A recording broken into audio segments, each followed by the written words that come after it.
Endings in a Minecraft world like this don't really feel like endings. They're more like packing up, turning around, and heading somewhere new. These last few episodes wrap up a few of the areas and the big projects we've been working on to a point where those places start to feel a little bit complete. But in a forever world, complete just means it's time to move on to the next project. Not to start over completely, but to start fresh somewhere new. A new landscape, new builds, new problems to solve, and probably a few bad ideas along the way. That's the kind of rhythm of this world. You build something up, you leave your mark on it, and then you go to find the next place to do it all again. So this movie is both. It's the final stretch of one season, and the first steps into the next to do it all again.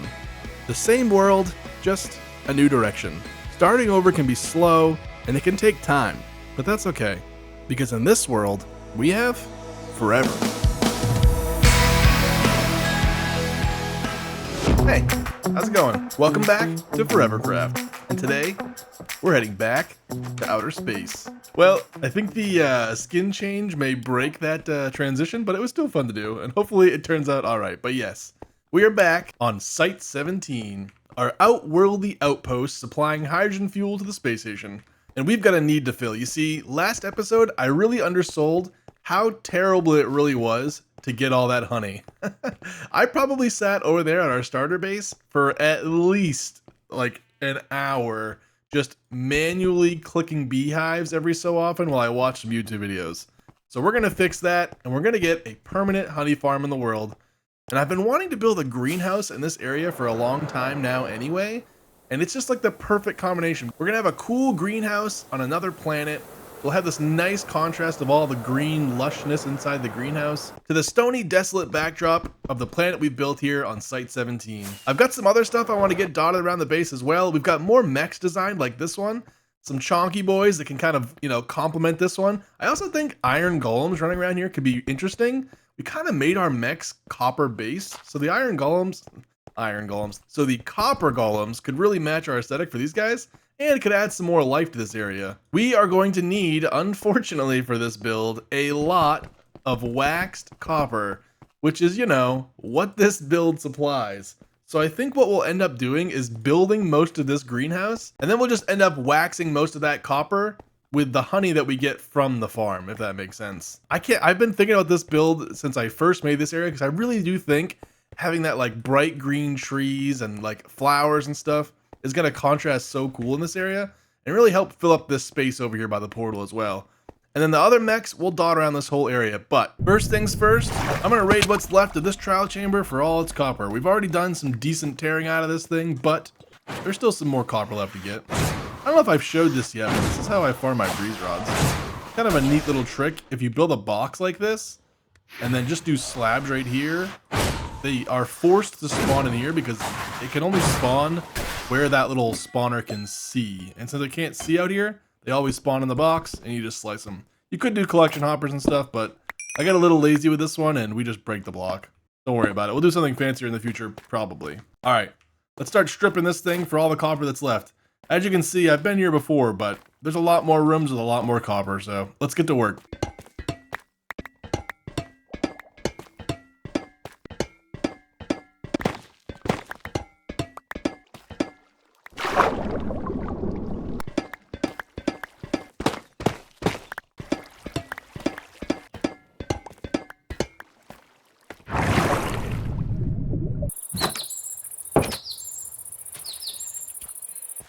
Alright, material 1 gathered. We have all the copper we could possibly need for this build. Step number 2, gonna be the glass. I probably only need about 2 shulkers of glass because we already have a pretty good stockpile back at the smeltery, and then ink sacks. Unfortunately, Play-Doh has a wither farm that is not working right now, so we're gonna have to get black dye the old-fashioned way and go harvest some squids. But it's always fun flying around in the rivers and, grabbing some ink sacks here and there. That's not too bad, and glass isn't too bad. I think these are gonna go pretty quick. We'll do those together. And once we have all that, that's pretty much it. I think we need a couple like acacia doors, some other small detail blocks, but this is the majority of the build, believe it or not. It's a greenhouse, so it's a lot of glass, right? All right, let's go get this glass and get these ink sacks, and then we're gonna start building.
Alrighty, we have all of the materials collected with a few exceptions. We have all of the copper items, they are just not all necessarily aged to the proper degree, and I just don't have the patience to wait for all that. We technically have all the copper pieces, we have all the glass, and we have all the ink sacks because we needed the ink sacks to dye the glass. It's a whole thing anyway. All of the stuff to get the actual structure built is ready to go. I even spent a little time over there AFK near the bees to get all the honeycombs for the bee farm itself, which is going to go inside of the greenhouse. I have a little bit of terraforming to do here to get a nice platform for the actual structure itself and to make the walkways and stuff make sense in this area.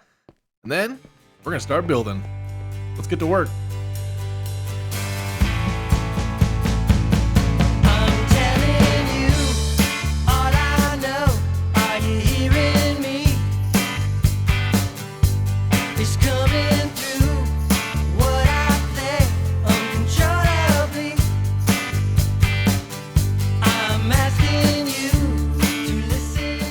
Alright, I thought I would do a little check-in and give you a sneak peek kind of behind the curtain of what the design process looked like. I knew that I wanted this thing to be a glass dome. So like, think like a snow globe, but on the moon, right? And then I knew I had to fit a honey farm in here and then obviously just have space for like decorative stuff and cool things like that. I like the idea of being able to flow through it as well. This is kind of like a good path to the portal. So having a doorway on both sides would be nice. And I also thought instead of making like one big bee farm, let's just make 2 honey farms and put them on opposite sides. So these are like fun tunnels that are going to connect up to our honey farms. And then this is kind of the main walkway with some decorations and stuff in the middle here. Still a lot of work left to do, but I just thought it'd be kind of cool to take a look at how this looks in the space. I just think this is going to be such a cool thing, especially once we get some greenery inside of this dome. It's going to really like pop in this whole area because it's going to be the only bright green thing in the area. But all right, all the glass is placed. It's time to start putting down some of this copper, and then we'll put some life inside of this dome. Get back to work.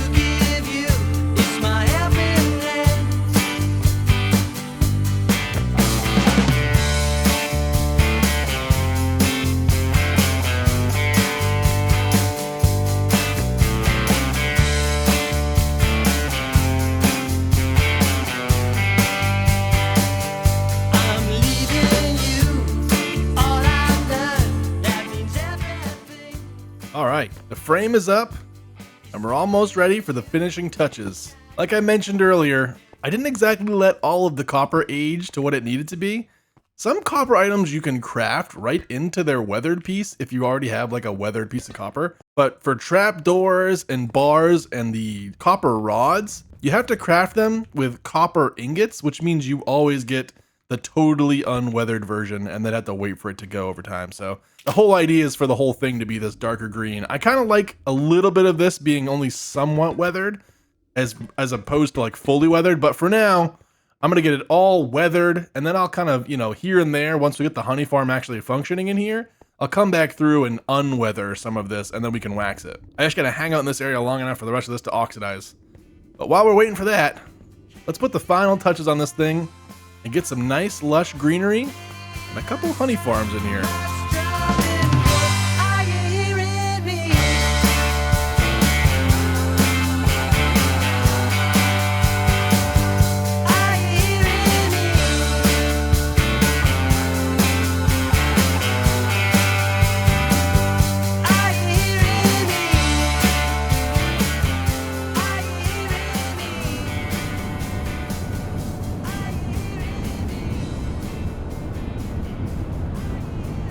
And here it is, our greenhouse on Site 17. Finally got this thing finished. A couple things fought me that I was not expecting. Getting the bees in here, it was moments from the sun coming up and all of the bees coming out of these hives before I got the glass in. I knew I had to install the beehives at nighttime, but I should have planned accordingly, because I realized after I put all the beehives in that I hadn't put any flowers in and didn't have any on me, so I was bone mealing frantically, trying to get these bees in here, but we got it done. There's a lot of bees in each of these. I could breed them up. I don't think each of these hives is full on this side. As you can see, there's a lot less activity on one side versus the other. So I may come in through here and breed these up, but honestly, we have so many, it's really not gonna matter. The last thing I have to do is put in an activation switch, which is 1, 2, 3, 4 blocks. 1, 2, 3, 4. This should be the repeaters, and this should be the redstone. So I believe hitting that will activate this, and then we need to put a lot more shears in here. So let's just fill our inventory. Whoops, I wasn't thinking about that. Let's put this button over here. 1, 2, 3, 4, 5, right there. And then we get to put at least one shear in each of these.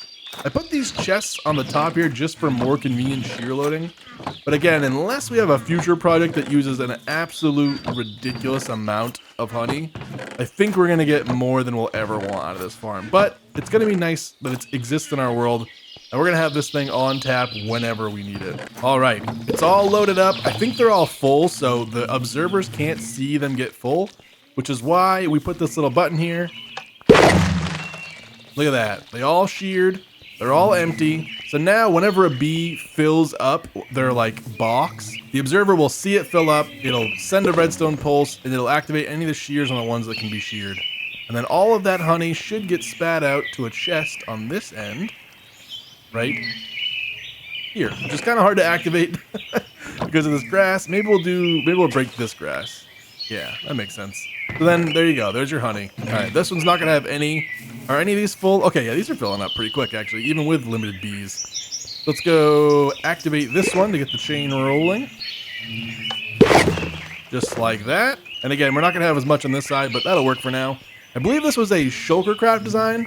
I changed out pretty much all of the blocks, but the kind of method was at least from the ForeverCraft video. All right, I went with standard oak trees in here. I would like to come back eventually and design a tree for the center of this. I feel like we could do like a really cool big tree in the middle. That could be a nice statement piece in here, but honestly, I'm out of time on this video. I have got to get this thing edited. I still got a lot of work to do in the video to actually get it out to you, so maybe in the future we'll come back here and do a cool decorated tree. But for now, it's just your standard oak tree. I grew it until I got a tall one, and I added these little sprouts so that we could put lanterns under each of the trees. We've got some firefly bushes and some flowers around here. I'd like to do a little bit more work on the flowers as well. I think we could get some cooler variety, get some blues in here. We have like no blue flowers, I think. I think the end rods work well for a greenhouse because they kind of give that like glow light feel, so it just makes sense in this area. And then yeah, you're in here, you feel like you're like in a little jungle, the birds are chirping, and then you look out through the glass and you see the space. It looks really cool at nighttime as well. Obviously all this stuff kind of shines at that point. I put in these like dry lock looking entrances. Obviously we've kind of established that they can breathe here on Site 17, but it makes sense that you'd want the nice rich air of the greenhouse trapped in pretty well. And I didn't want to do a double airlock because then this thing was going to be like a super long. At first I thought it'd be like cool to be like a decontamination chamber or something, but I ended up scrapping that in order to keep the thing kind of reasonably sized. But yeah, I love it. A nice little pop of life here on Site 17, and all of the honey that we could ever ask for in our world. But that's all we have time for today in this episode. If you made it this far, I appreciate you. Thanks for sticking around. Have a good one.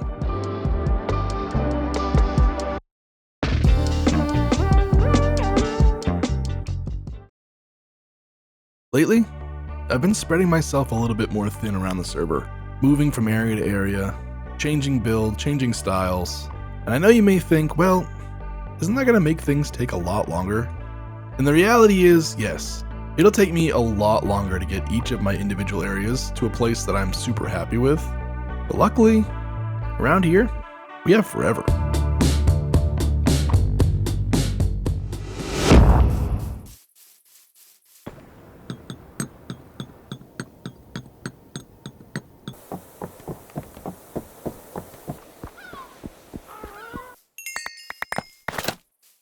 Well, that was unfortunate. Don't AFK from your computer if you haven't slept in a while. I thought I was going to be safe, and then, wouldn't you know it, phantoms, the best mob in Minecraft, came to visit me.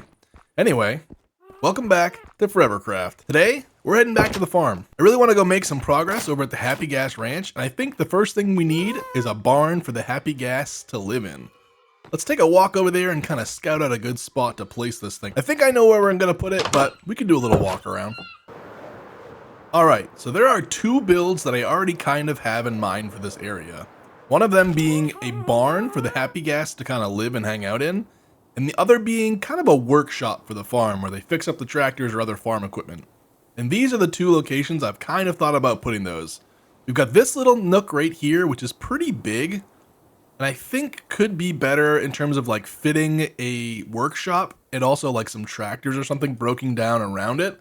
So I think this is where the workshop will go, and that leaves this nook right here for the actual farm itself. Man, these guys are slow.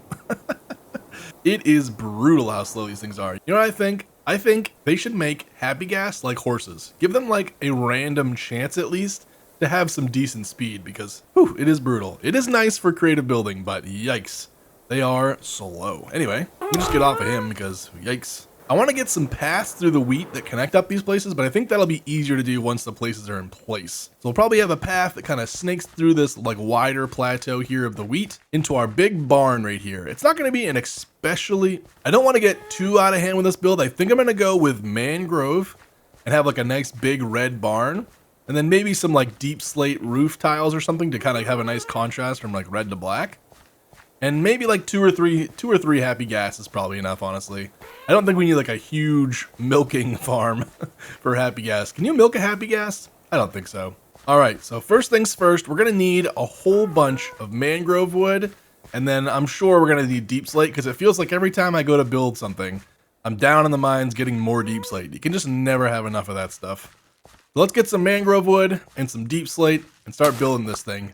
I'm gonna have to carve out the hill a little bit because I don't think there's quite enough room here, especially with like the edge of this hill.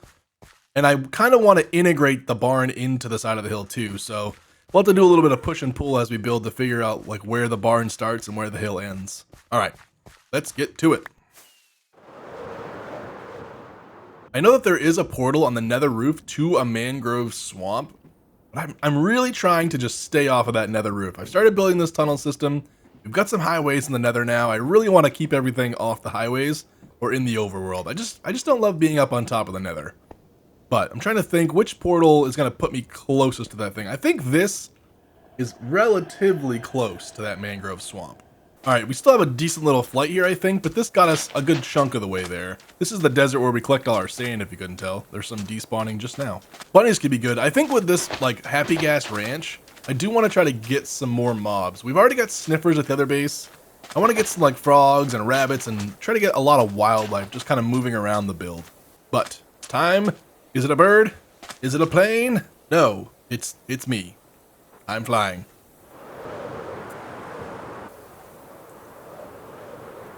I'll have to kind of take a mental note here. It's a pretty good little ice gathering area here. And I don't know if I've ever seen this before. It's an ocean monument in the middle of an ice spikes biome. And it's also on the surface. That's pretty cool. Every time I play this game, I see something I've never seen before, it feels like, but that one's pretty neat. Onward and upward. This looks promising. Are these mangrove? They are.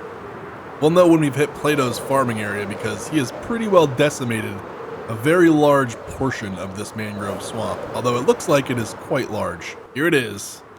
So yeah, as you can see, we've already put a pretty good little dent in this thing, and by we, I mean mostly Plato. I have actually came here one other time, I think, and farmed some trees, but we're gonna need a pretty good chunk here. And for me personally, I think the best way to do that is with a fortune hoe so that we're not getting leaves. We've got a lot of mangrove leaves already, and I just don't need to bother filling up inventory slots with leaves. Also, let's just dump this random trash that we picked up somewhere. All right, we got our hoe, we got our axe. Now we chop. Let's sneak too, actually.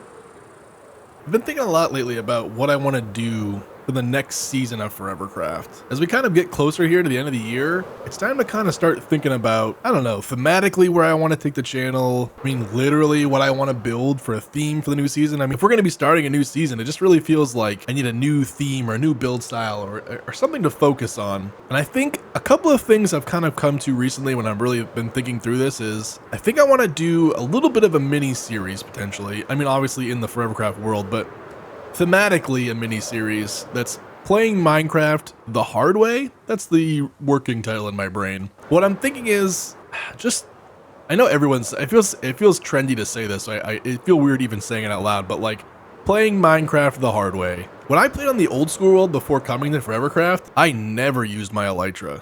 I mean, like never. And I never used a lot of like the utility mods and stuff that we use now on the server. Like, we have a world map that we can reference to kind of find stuff, and between flying around, zipping around in the elytra, I've already kind of started getting off the nether roof. That's one of the other things I was thinking about. Using elytra, getting on the nether roof, things like that that kind of, they speed up the game, but they kind of also take you out of the Minecraft world itself, and you just don't explore as much when you're using those tools because you just beeline to exactly what you need, and it doesn't give you time during the in-between moments to kind of think about what you're gonna do or collect or travel to or gather. Just a thought I have been thinking about.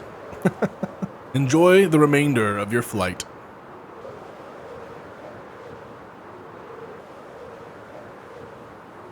Really kind of pushed things there with our rockets. I thought we might be walking home for a minute. All right, let's get back to the base and back down to the mines to get some deep slate.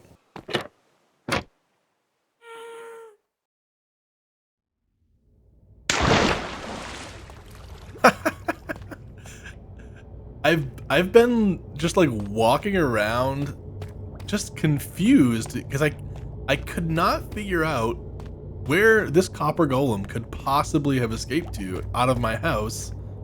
Like, I don't think they can open doors and stuff, but I did not consider is apparently I left my mining entrance trapdoor open, and this guy just yeeted himself down the hole.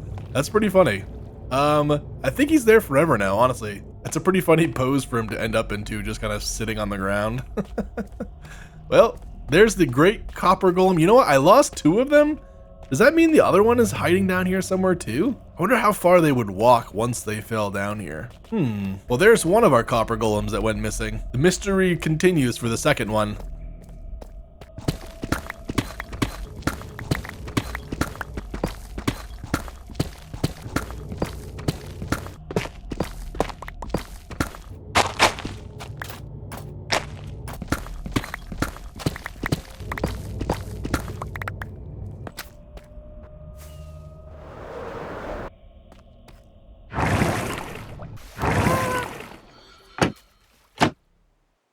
That should be plenty of deep slate and mangrove wood. The only other 2 resources I think we'll need in relatively large bulk are hay bales and then also strip spruce wood, which I gotta go check our chest down here because I have had lots of strip spruce wood in the past, but I also like to use it. So let's go check. Okay, yeah, we don't have a lot.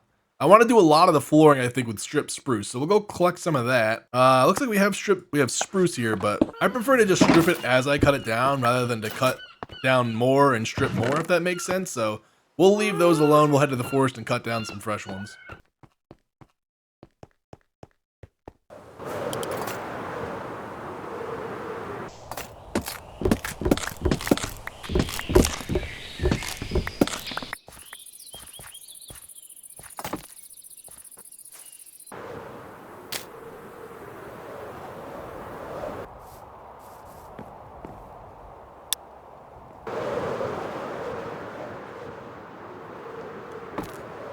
Well, the site is prepped and ready to go. There's nothing left to do now but put some blocks down.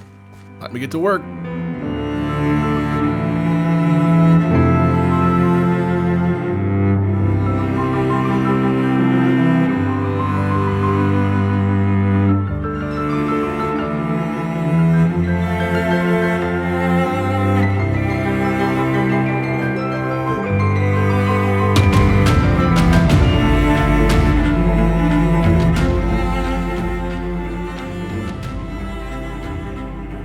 it is, the Happy Gas Barn. Probably could have gone a little bit bigger considering these guys are a little bit chonky, but I don't think we're actually going to store that many Happy Gas in here, so this gives me, I think I left 3 cells open for Happy Gas. No, 4, so I can't see any reason we would need more than 4 Happy Gas. And let's be honest, we probably won't ever use this thing. I won't lie, I maybe could have gone with a little bit more headroom. It's kind of tricky because I wanted enough space, obviously, for the Happy Gas to come in here. I wanted them to be stuck, which I think, because these fences are a little bit bigger than 1 block, he will be stuck in here. The only problem is, to get him in here, currently I have to just bump my head. I don't really think there's a better system. I'm sure people have discovered this or like figured this out already, but I just haven't watched any videos yet that show it. But I'm thinking if we fly this guy over here, and pardon me, but it's going to take a second because they didn't get any faster between clips. No, we're almost there, don't worry. Hope you're not holding your breath. It's all right, we're almost there. Easy now. Yep, let's see it. It's a little bit awkward. A little bit awkward. A little bit awkward, yep. But once we get him up, oh, yeah. See? Easy and effective. Yeah, I don't really know how to handle that. Unfortunately, that's just the way it is right now, I think. Also, I don't really have a good way to get out of here. Can I just sneak out? There we go. So yeah, they fit in there, and I'm pretty sure he is stuck there and can't go anywhere. So that works as intended. The hitting your head thing's a little bit annoying. Maybe if I didn't have this beam here, it'd be a little better, because I don't know if I would suffocate in the fence post or not, but it's not perfect. But we're not really going to be taking these guys in and out of here that much, so if it gets really, really annoying, maybe we redesign this little roof structure and find a better way that we can like come in from the top or something. I don't know. But it works as is right now. We've got some hay bales in here for decoration. I'd like to get a few more like bips and bobs in here for sure to add a little bit more texture to the place. Get a few more Happy Gas going so we can get those guys stored. And I still got to work on the pathway here. I want to just put some like texturing with some gravel and some coarse dirt. Get some more path blocks figured out through here and get these paths looking a little bit better. But here it is, the Happy Gas Barn. And as I talked about, now that the Happy Gas Barn is in place, I want to get the workshop for the Happy Gas Ranch in place. We can do some cool copper golem stuff. I want it to be like a walk-in, walk-out workshop. And I may even try my hand at some machinery or tractors that can kind of sit around the workshop.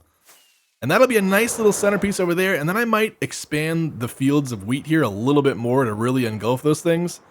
And I've also got to start thinking about what I want to do for decorations. I'm thinking scarecrows you see quite a bit, but other things that we could put, like maybe a windmill for like grinding down the grains into some kind of usable flour or something. I don't know, lots of ideas, but that is all I have time for in today's episode. I'm going to get to work getting these paths looking a little bit prettier. If you made it this far in the video, I appreciate you. Thanks for sticking around.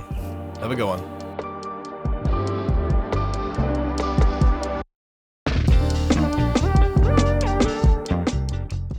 The thing about having a long-term world in Minecraft is that inspiration can come and go, motivation is fleeting, and it's really hard to stay on task. You're going to find yourself starting new projects, jumping around, and feel like you never get anything finished. It's no different here, but luckily, in this world, we have all the time we need to get our projects done.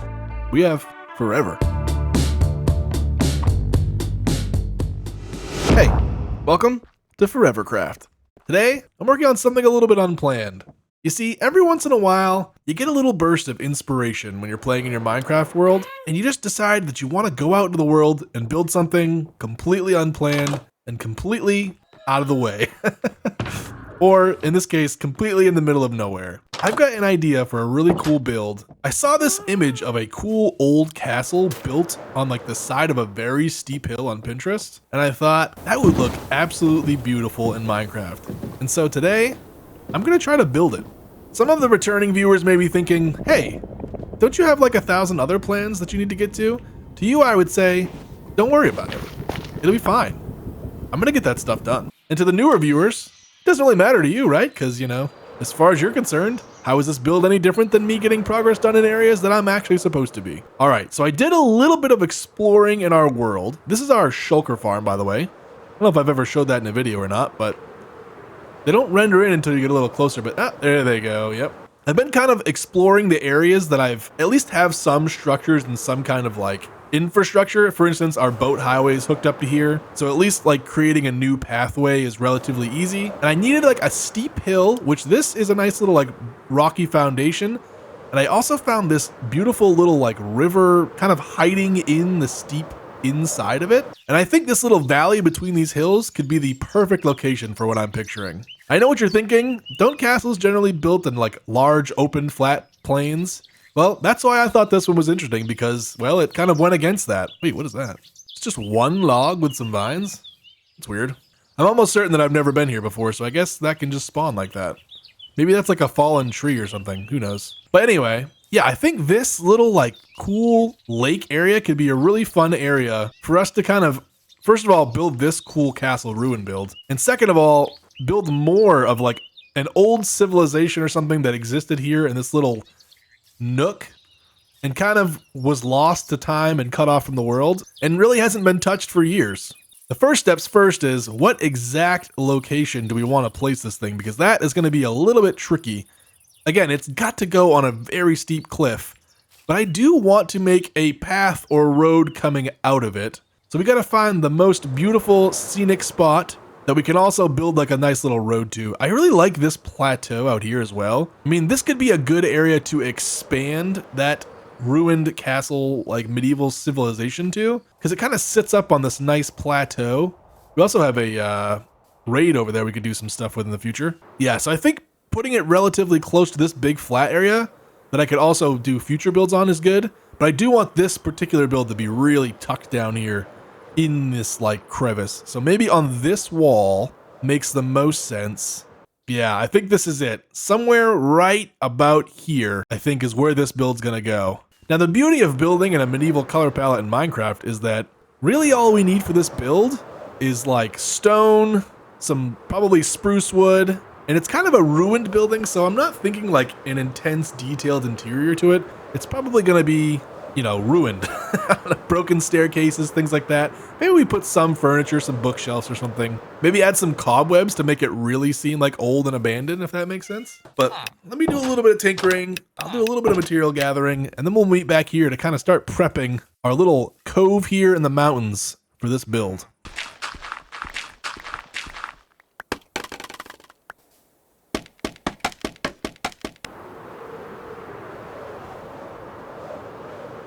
While I was getting some materials ready for the next build, we had our first customer at the bee shop, aka the Eco Dome on our moon base, Site 17. Hello, and welcome to the moon. Kabathy, how are you, sir? The freaking greenhouse. Oh, I actually haven't AFK'd this at all, so I have some beeswax. Ooh, whoa, that's non-AFK stock? Yeah, that was just like from me, like putting the finishing details on the build and stuff. That's kind of insane, dude. Holy sure, so. Dude, I have so many wither skeleton skulls. I was saying we need to like make a wither skeleton farm, but at the same time, I have plenty. Like, yeah, I would say I knew you like because yours worked for at one point, right? So yeah, and I farmed the freak out of that before I turned it into a server because I knew it was gonna work after that. So it would be just a fun thing to do. You have one, right? It just needs to be fixed. It doesn't work. Yeah, I wouldn't mind tinkering on one, unless it's not a good enough location to actually mob proof, I guess. But yeah, no, I think it's just the type of farm. It never even worked in my single player unless I changed my render and stuff distance down to like 2. Well, thanks for showing me, bro, and thanks for the wax. I'll definitely use that. Your diamonds are my pleasure.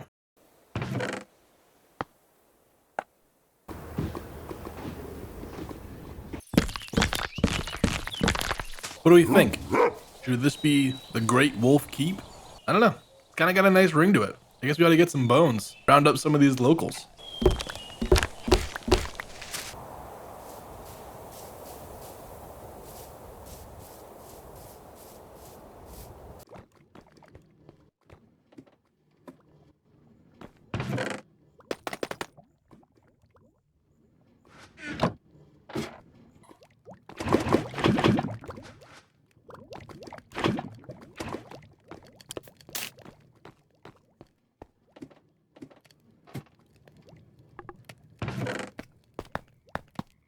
Someone made a comment on one of my recent videos, and it really resonated with me, and it probably in some way inspired me to work on this build specifically.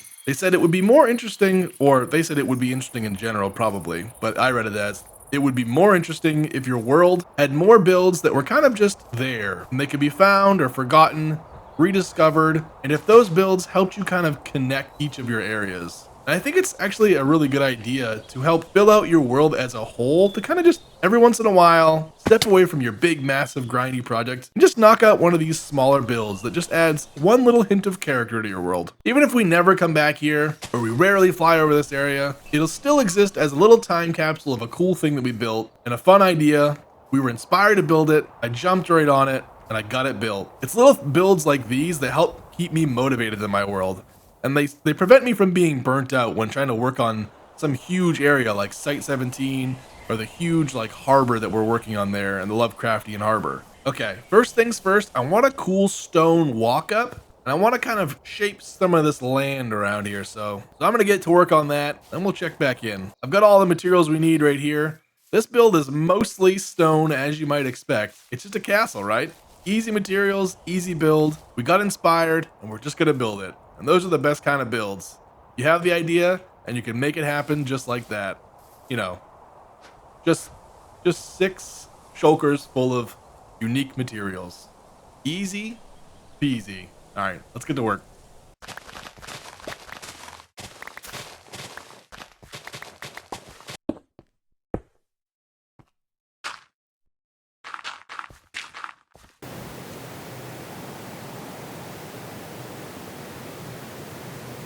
All right, we've started to kind of get a feel for what the pathing is going to look like through this area. It's all going to match that really medieval stony theme. There won't be a lot of wood in this build because the idea would be that like most of the wood would have broken down by now. So it's going to be mostly stone, andesite, cobblestone, and like other variations, maybe some tuff and stuff like that. Yeah, we kind of have our walk up figured out and the platform where the actual build's going to end up right here. I've cut down a lot of trees and we'll probably replace them. But I wanted to get the path in place, and it's really hard to like see where you want the flow of your build to go when there's just an absolute clutter of trees. So we'll come back through after the build's actually up and start replanting some of these trees. And if I have time, I'm not making any promises, I think a custom tree would look really cool like right here on the edge of this cliff. In fact, let's cut down this one oak tree so there's like really enough space for it, and potentially even this one too. Is this touching this other tree? Yeah, we'll cut this one down too to give ourselves a nice wide open area here in a little bit. And if we have time, or maybe that could be a future build when we come back to this area to expand it. It really depends on how long it takes me to get this thing built. But yeah, those are my ideas. That's what we got going on. Let's get this thing built.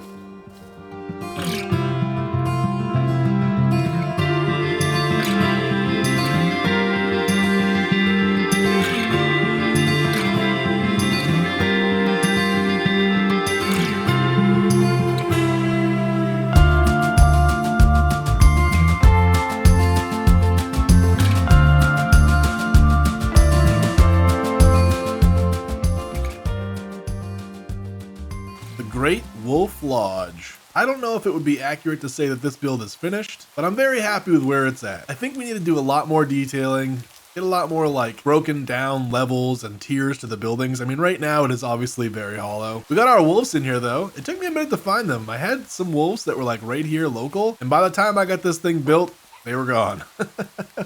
I really like how this path came out. I really need to use these like spruce leaves and other like leaves as like overgrown nature.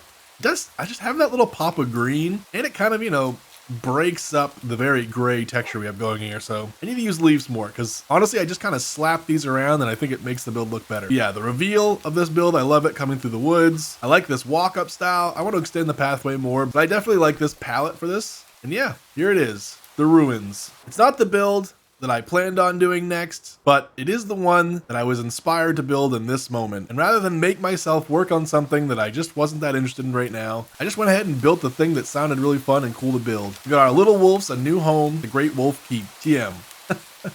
We'll think of a good solid name. Honestly, I kind of like the wolf and the lodge, the keep or castle. There's something there for sure. We'll workshop it. But that is all I have time for in today's episode. If you made it this far in the video, I appreciate it. Thanks for sticking around. Have a good one.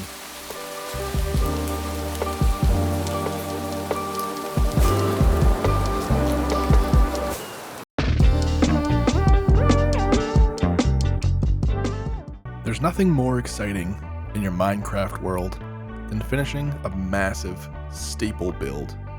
But the thing is, in most Minecraft worlds, it's not the giant mega bases that give it character. It's the little details. It's the lampposts, the well, the scarecrow in a field. It's the little pieces dotted here and there that show that your world is lived in and that it has life. The only problem with these little details is they can take a long time to implement. Lots of little finicky blocks, lots of different blocks you wouldn't typically build with, and it just takes time. Luckily, around here time's not really an issue, because around here, we have forever.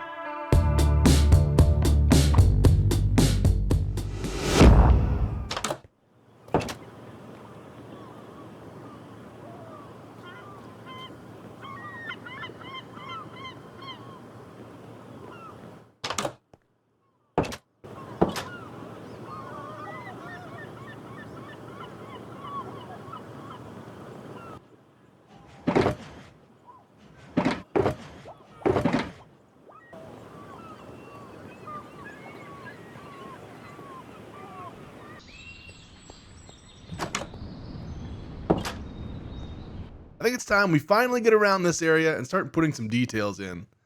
I've had some more mechs and other things like that designed for this area since before I even started playing on the server, and I just keep not getting around to building them.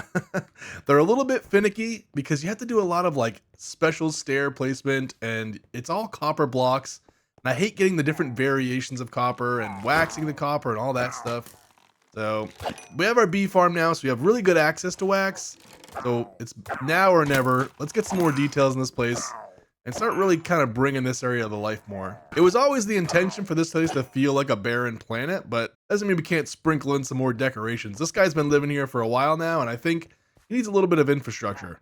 These pesky neighbors.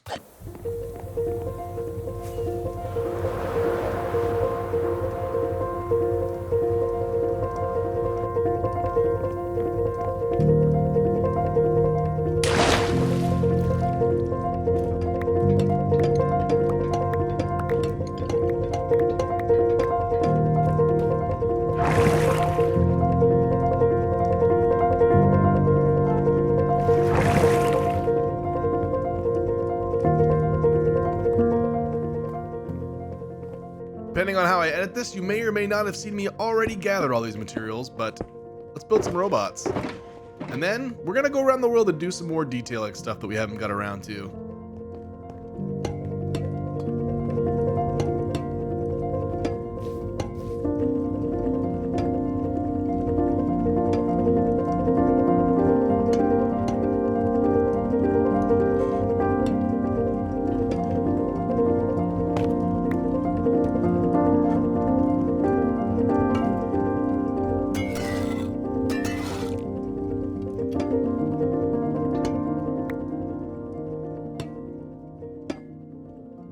And there it is.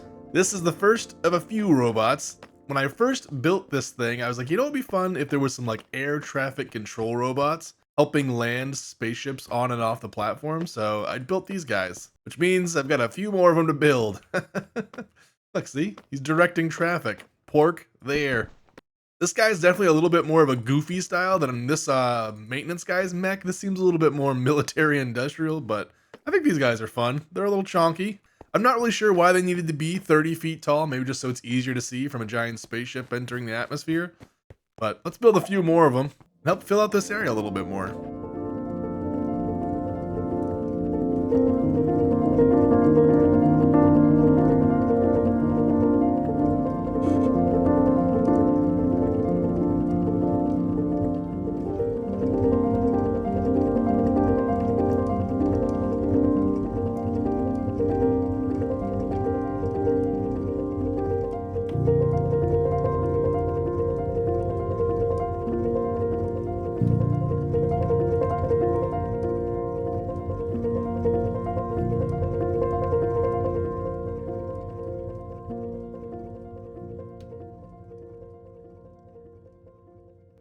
And here they are, our little helpers on Alpha Site 17. We've got our traffic control robots all built now. We got a deep slate variant, a copper variant, and then I think I may unwax one of the copper guys and make him seem a little bit more weathered. I'm thinking this guy, since he's next to the greenhouse. Actually, now that I think about it a little bit more, him being next to the greenhouse, which is, you know, pretty green, maybe we should unwax more of this guy. That might make more sense, just so that there's not so much green in this area. I don't know. It's not that big of a deal. For now, we'll leave him alone and see if the colors grow on me, but here are robots. Just one little detail here on our little Alpha Site 17 build. This is one of the very first big projects I tackled on ForeverCraft, is building this actual biome here, and it feels good to finally start fleshing this thing out. We've got the corporate storage warehouse over here where they warehouse stuff for on and off the planet. The greenhouse for the locals to keep themselves alive and sane so they can see some greenery. That's the mines where they get the hydrogen, the maintenance guy's house, and of course a little space shuttle here on the platform. And now when other spaceships come to and fro, they've got little dudes to help them land. This was just the first of the little details I wanted to add to the world in this episode. And the other one is not necessarily as little. Let's go take a look.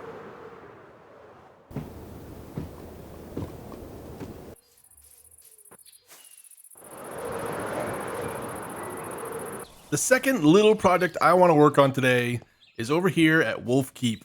I talked about it a lot when I was making that build, and I was picturing it the whole time, and I still think it's going to be a great little set piece here to help balance this build out. There's a nice custom tree off here to the right of the build.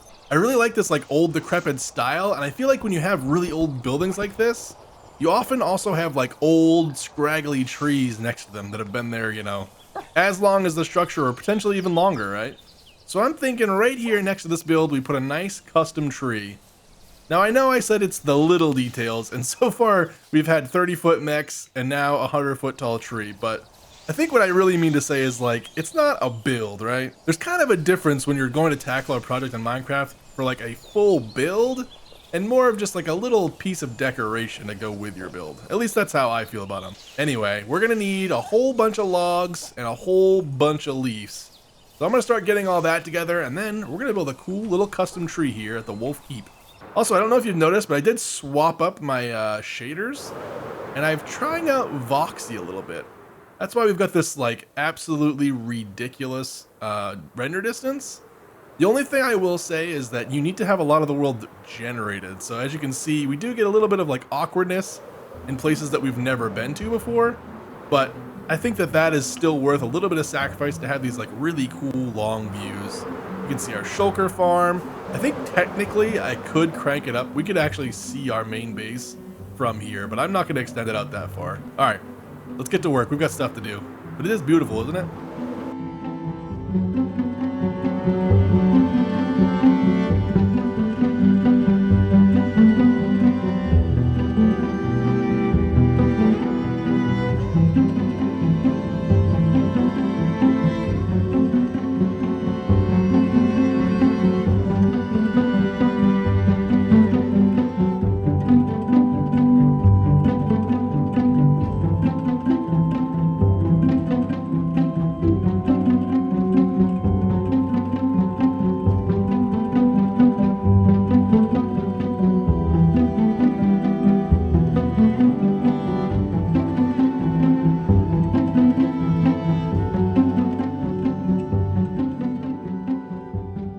And here it is, our custom tree to go alongside our Wolf Keep. I'm still definitely honing my tree building skills, but I think this one at least sells the feeling that I was aiming for. I could still do a little bit better with the branching and everyone gives the tip to leave air gaps in your leaves. I don't think I've quite mastered that one yet, but I think it's a fun tree and I think it adds a lot, especially to kind of balance out this empty area over here by the build. I could stick a few more smaller trees here around the base of it, but for now I think I want to leave it open so that the tree can really kind of shine on its own. I really wanted it to hang out over the edge a little bit, so I put some bend to it. It is tricky because it's not an especially massive tree, so the trunk wasn't thick, and the thinner the trunk, the harder it is to kind of make them bend, or at least that was my experience trying to build this one. We've got steps to kind of ease the curves. I mixed some mangrove in for like highlights, and then obviously spruce is kind of the bulk of the trunk. And then similarly up here for like the leaves themselves, I tried to use mangrove leaves, or birch leaves, sorry, for the like highlights, And then the spruce leaves is kind of the bulk. And yeah, there it is. Our custom tree at Wolf Keep. One more little detail in our world that helped kind of bring some character to our builds. This is only two of the many, many, many small, tiny detail builds that I want to build in this world. And the thing about these little things is they take time. I mean, for me, designing trees takes a long time. It's a lot of trial and error, placing blocks, bracing blocks, and it isn't intuitive to me. The same thing goes with the robots back in Alpha Site 17. Sometimes the little details really make you step outside of your comfort zone, but when you put in the time and you get them in your world, I just think they add so much character, and it really just brings your world to life. That's all the time I have in today's episode. If you made it this far, I appreciate you. Thanks for sticking around. Have a good one.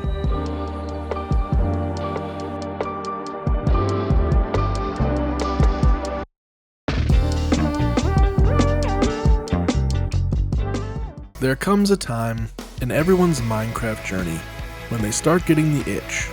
The itch to start over. A fresh start. The 2-week phase. And just because this is a forever world, doesn't mean things are different here. After grinding away over the last year to create a place that felt like my world, I've built a lot of really cool things. But I just want to get a taste of that early game Minecraft. And so, we're doing a reset. Taking all of our diamonds, burying them in the graveyard, dropping off our tools, and heading off into the distance. This isn't the end. This is just another beginning. We can have as many beginnings around here as we want. Because around here, we have forever.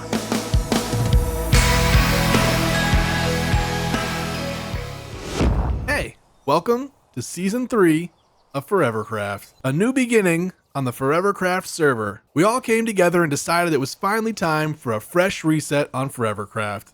We took all of our diamonds, buried them in the world, reset our gear, and moved to a new location. All of our old builds are still out there, and we'll get back to them eventually. But for now, we're just going to come out here and enjoy the early game of Minecraft. For the last year, we've been building up our resources, getting OP tools. We've got farms for everything now. Sometimes it's nice to return to your roots and just play some early game Minecraft. We've got our cows penned up. We're starting to get some leather and some food. We've got a little tiny sugarcane patch here, some wheat to keep us survived. I've got this beautiful spot up on this hill where I'm going to build a nice little starter house. Just a good old-fashioned Minecraft starter house with some crafting and some storage and some easy access to a mine, probably. But we're going to build out this area a little bit, and I'm going to spend a little bit of time here just kind of creating a cool little quarry village where they're mining rocks to send down to the ocean. That's the plan. But before we do that, we've got to get some things out of the way to make our life a little bit easier. When we're living off iron gear and the little scraps that we can find in the caves below us, we do have a horse. He is not the fastest, but he is a really good jumper. This guy can actually jump 4 blocks, which is, I didn't even realize that horses could do that, so that's pretty cool. But yeah, first things first, I think I want to get an iron farm built. I already put a villager breeder underneath the town over there, just because when you have a server like this and there are multiple people playing, there's a lot of times the villagers will get killed off because zombies will spawn and things will kill them in the village.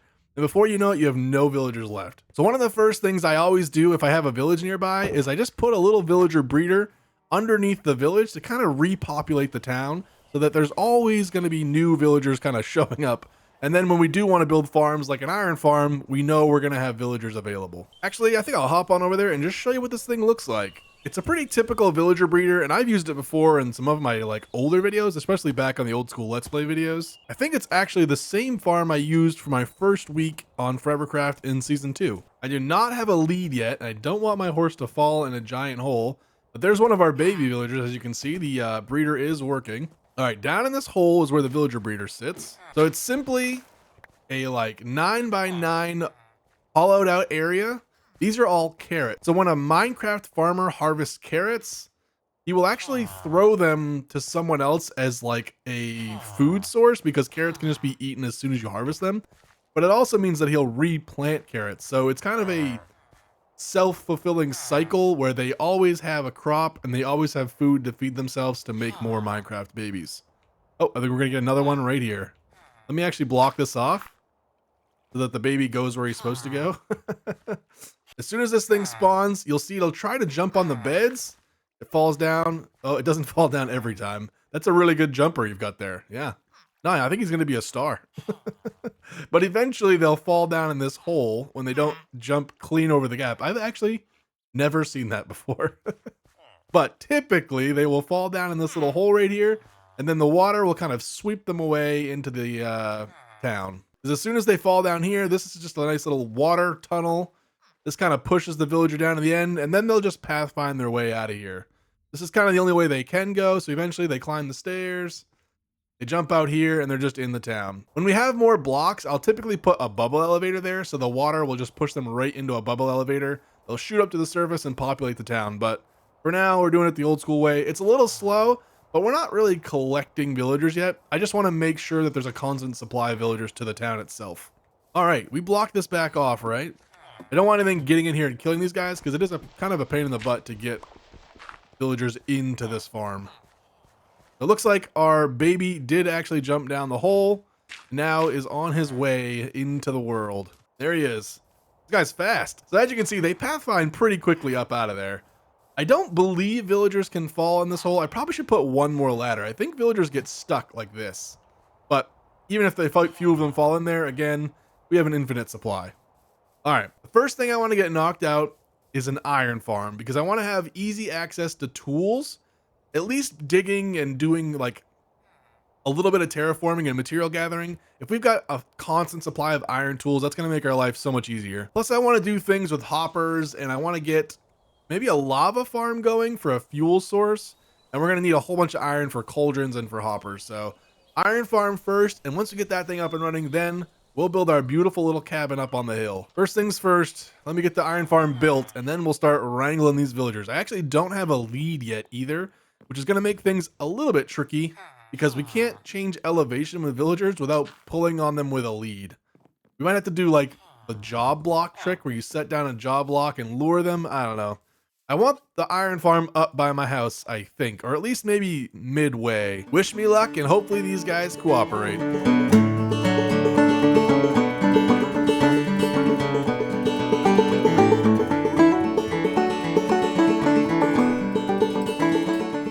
Well, we have the initial base done for the iron farm.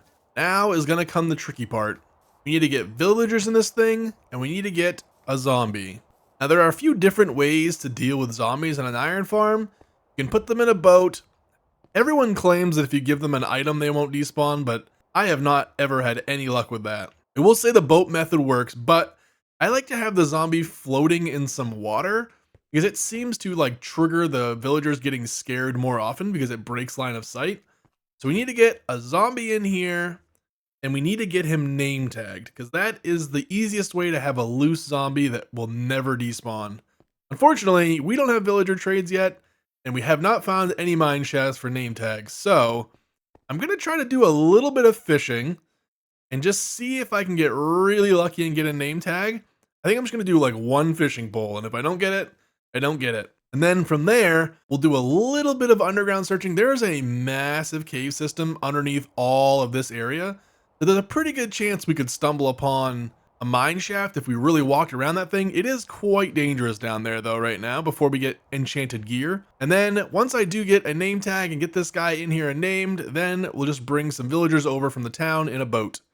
It would also be nice to have a lead to pull them over. Otherwise, we're gonna have to do like the job block chaining, which I do not want to do. First things first, we gotta get a name tag and we gotta get a zombie in here. Actually, we'll probably get a name tag and then do the villagers. The villagers will just sleep in the beds. I'll make a little staircase so they can get down in there.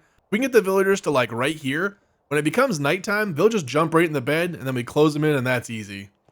The zombie will have to get to like walk and fall into the hole. So we'll need to do a little trapdoor shenanigans to lead him in there. Let's do a little fishing and see if we can get a name tag. I'm going to leave you. I'm gonna leave you here alone. I will sleep out in the darkness. The woods and fields are gonna be my home.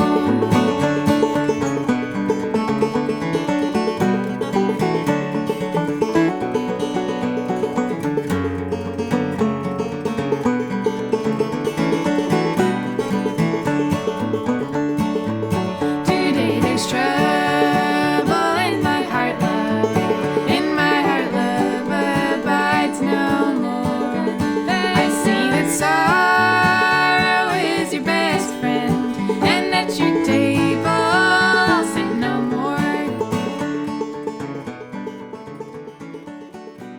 Well, we are most of the way there. We got all of our villagers in there. We've got Bob the zombie ready to go. But unfortunately, just having the bucket of water in the ground was not cutting it.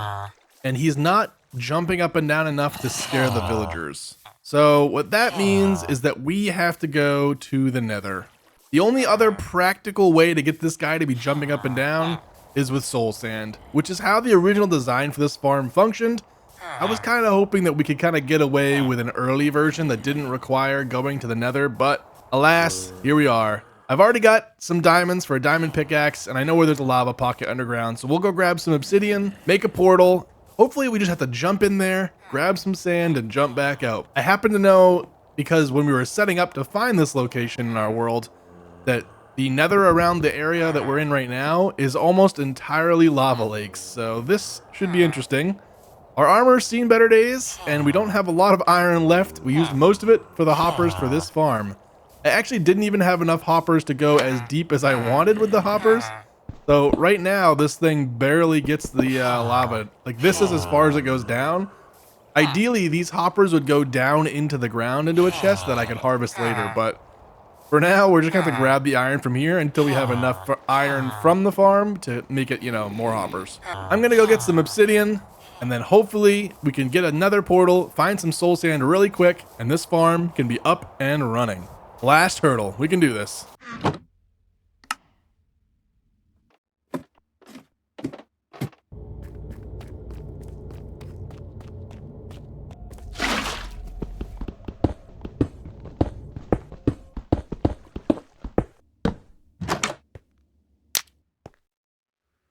Okay, I don't love this. We don't have any gold on us. That's a fortress. Those are wither skeletons. That's someone else's portal down there. All right. Think digging into the wall is our only real safe option here with our current gear. I just noticed that our sword only has like 6 durability. We are running from any kind of a fight. Oh, there it is. Right? Because I think that's soul sand, and I think that's soul sand, and that's soul soil? Soul soil and soul sand. Like, I've never noticed how dumb it is that those are almost the exact same thing. Anyway, we've got what we needed. I'm gonna grab a couple extra because we're probably gonna want a bubble elevator for our mine. It's always nice to have bubble elevators, especially early in the game. So we'll grab a few extra and then get out of here before things get bad. Yeah, you can tell someone's been exploring this thing. We live to fight another day in the Nether, and hopefully this singular block is gonna save us. If this doesn't work, then I honestly don't know why the farm's not working. All right, so if you ever are watching my videos and don't understand why a skeleton like this isn't burning up, it's because I have a resource pack that hides armor. So even though we're in full iron armor, we don't show as wearing armor. So this guy definitely has a helmet. We just can't see it. Okay, let me double check that this is the zombie. It is. So we need to go, that's the water. We need to go 1 block below that. So this is the water block. Need to go here. Probably easier to do this like that. That should be the block he's standing on. So let's do soul soil. That. Replace our dirt.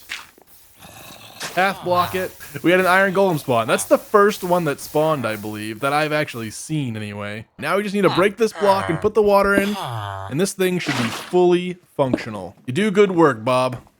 Keep it up. Now that he's jumping up and down, these things should be spawning at a pretty good clip because he's constantly breaking eyesight with those trap doors that are in front of the zombie. We need to get some slabs. I just realized we broke our little archway here. Yeah, there he is. Nice. All right. We have infinite iron. As you probably saw in the cutscenes, I decided it was just easier to make this ridiculous straight dirt path from the village to just boat these villagers over, and then I did end up using job blocks to kind of lure them up the hill. And then, like I said, as soon as it turned night, they ran up there and jumped right in their beds. And then once I got them up to the top, I just kind of pushed them into the hole. I see now that there is an iron ingot floating there, so it's not a lossless farm. The really only good fix for that would be to make this a hopper and to make this a hopper, but that's gonna make the farm uglier, so I'm just gonna leave it. Oh no, that's another one. Oh man. Maybe we need 2 more hoppers. You know what I'll do? I'll just do some trickery with trapdoors. We'll slap a trapdoor on all the corners, And then I can put a hopper behind that, because that is going to be pretty annoying if that iron ingot just keeps getting stuck there in the corner. The way these farms function, if you didn't know, is the iron golem can spawn on any spawnable block. And I didn't want to just have path blocks all over the place and have a big yellow ground around the farm. So I decided to go with a little hedge maze. Yeah, a little tower in the middle. This is all kind of based off of an old farm. I would link it in the description if I could find it. I can't even find it anymore. It's from years ago. There's a guy that made this like cool little perch tower iron farm, and essentially it's this design. I honestly don't even know how close I am to the design anymore, because I've made it so many times since then. But shout out to that guy, because I've been making iron farms the same way for the last 10 years, I think, and it just works. It's got a nice little footprint, a little 5x5 shell. And then all you have to do is mob spawn proof the area around it. I decided that a hedge maze kind of fit with our thematic here a little bit. It's a little bit rudimentary. It's a little bit old school. We're going to have a pretty standard like starter house. And then I want to do like an old school stone quarry with like wooden cranes and pulleys and stuff. So it's all going to be very rustic, if that makes sense. Very early 1900s maybe is a good aesthetic. It's still very much a work in progress, and I don't know exactly what I want to do with the block palettes and the themes around the area, but that's the general conception, is that I want it to be a cool little rock quarry farming operation. Words are hard, all right? And here it is, iron farm complete. I think that gets us out of the really early game grind. No more going down to shallow caves to pick up iron blocks anymore. We can make hoppers, we can make tools, we can fix our armor up. I think the next big thing we're gonna tackle is our starter house, because we're living out of a little hobbit hole under the tree down there, and it's already getting really annoying to find out where my stuff is. I'm a person that just really likes organized chests. And while I have really enjoyed like having this crop field above me and feeding the cows, I think it's time we get ourselves a nice, good, solid shelter with all the amenities you need for early game Minecraft up on the hill. But I don't have time to get to that this episode because, well, those villagers really took it out of me. But don't worry, there's going to be plenty more here on Season 3 starter area. If you made it this far in the video, I appreciate you. Thanks for sticking around. Have a good one.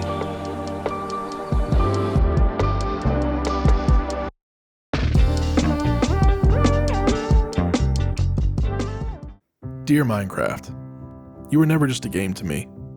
You were a still place that I could always find again. I found you after school, backpack on the floor, learning the comfort of placing one block and knowing it would stay forever. Then a year or two would pass, new worries, new roads, new names on my phone. But I'd find a weekend, a snowstorm, a long night, and open the same world again, like turning a page I'd folded years before. College me added a new tower. First job me dug a new tunnel. And after a hard day, I'd plant a big field of wheat. Watch it grow, just because I needed something to do. Each return was small, not a grand homecoming. Just a quiet login, like an old friend. The lake is still there. The chests are still messy. The dog is still sitting right where I left him. I watched myself change in the edges of that world. Blocks placed straighter, plans more thought out, less rushing and more finished projects. Sometimes I'd wander past an old build and remember who I was when I started it. So thank you for being there for every few seasons of my life, for letting me check in, take a breath, and see how far I'd come by the blocks that I had placed. All this to say, thanks. Hey, welcome to ForeverCraft. Today, we're building a starter house. It's finally time to create a little place that we can call home here in the new area for Season 3. Right up there on the hill is where it's gonna live. I need this base to check a few boxes. It needs to have reasonable storage. I need space for, bed, for a bedroom. I need space for just some like the basic craftings. And I think I'm actually going to detach my mine entrance. A lot of times I'll put the mine entrance right in my starter base, but I think I want to build like a quarry build for this season. And I think it makes sense for the quarry to be the entrance to the mines. So anyway, just your good old-fashioned starter house, so we have a place to actually live that's not just a hole under a tree. I'm gonna keep the blocks mostly, achievable. It's a little bit of deep slate roof. It's got some spruce wood and some tough blocks. We need to get a little bit more tough probably down in the mines. And we need to go farm some spruce trees. I've been growing a couple big ones over here and chopping them down as I go, but I think it's going to be a lot faster just to head over into the distance there in the spruce forest and collect some spruce. I have also started to kind of lightly enchant my stuff. As you can see, we've got an enchant set up.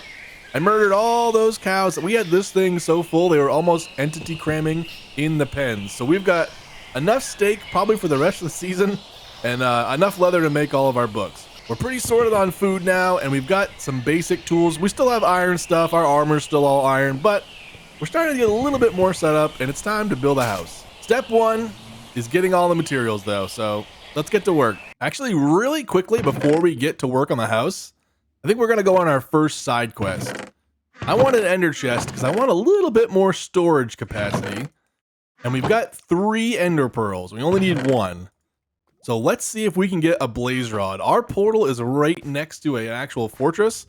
Unfortunately, it's like a super dangerous one. I've seen a lot of wither skeletons already at this place, but I'm hoping we can just sneak in there real quick. Let's put a shield on. All we have to do is kill like 1 blaze so that we can create an eye of ender, and then we can have an ender chest, which gives us that much more storage. Actually, I kind of want 2 because we're going to want an ender chest in our base probably too, but here's that. I actually happen to know there's a villager in town that has the Silk Touch enchant, so we'll just throw that on a pickaxe so we can pick our ender chest up. And boom, we've got a backpack in Minecraft. All right, I'm not wearing any gold, but we shouldn't have to travel too much through this actual sketchy area. I think the best bet is to go up and over here. I really don't want to be too precarious here towards the edge, so let's give ourselves a nice wide path here so that we don't fall off into the abyss. It's almost certain death if we fall down. All right, there's our first buddy right there. That's not ideal. Can I eat while I'm holding a shield? Yeah, okay. All right. I don't think you can block fireballs. Where'd he go? All right. Anyway, I was going to say, I don't think you can block fireballs with a shield, is my guess. I don't know that I've ever actually tried, though, so maybe we should test that. We want to be a little bit careful here. I'm mostly afraid that we're going to run into some wither skeletons. We could try to snipe that blaze with a bow, but I'm worried that he's too far away. Man, it is dark with this shader. Let's see what the floor looks like here. I just need to get down to a lower elevation. We do have looting on our sword. We shouldn't have to fight. Oh, that's fine. Everything's fine. That's the guy that I'm dead.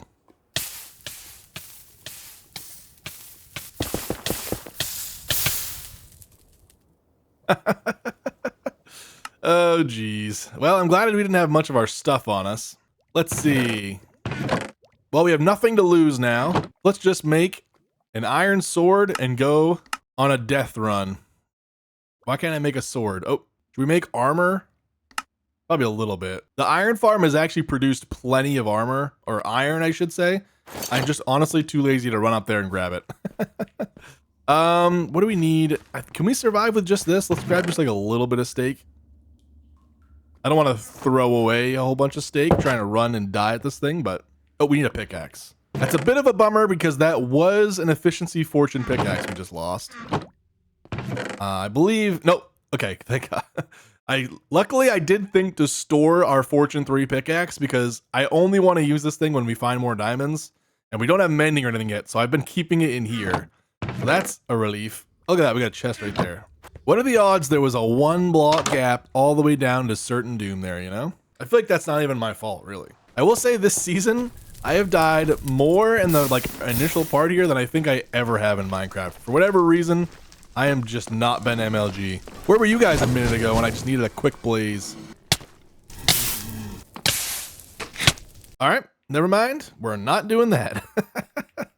I guess I'll just have to wait. I thought for sure, I mean, it wasn't ideal to fall into lava and lose our looting sword. We probably would have gotten one, but I'm not going to just keep chaining deaths if they're not even going to drop the blaze rods. Let's go grab some iron, get some new gear, and then go start collecting some spruce wood. An absolute fail to start the episode, but at least it's a beautiful morning.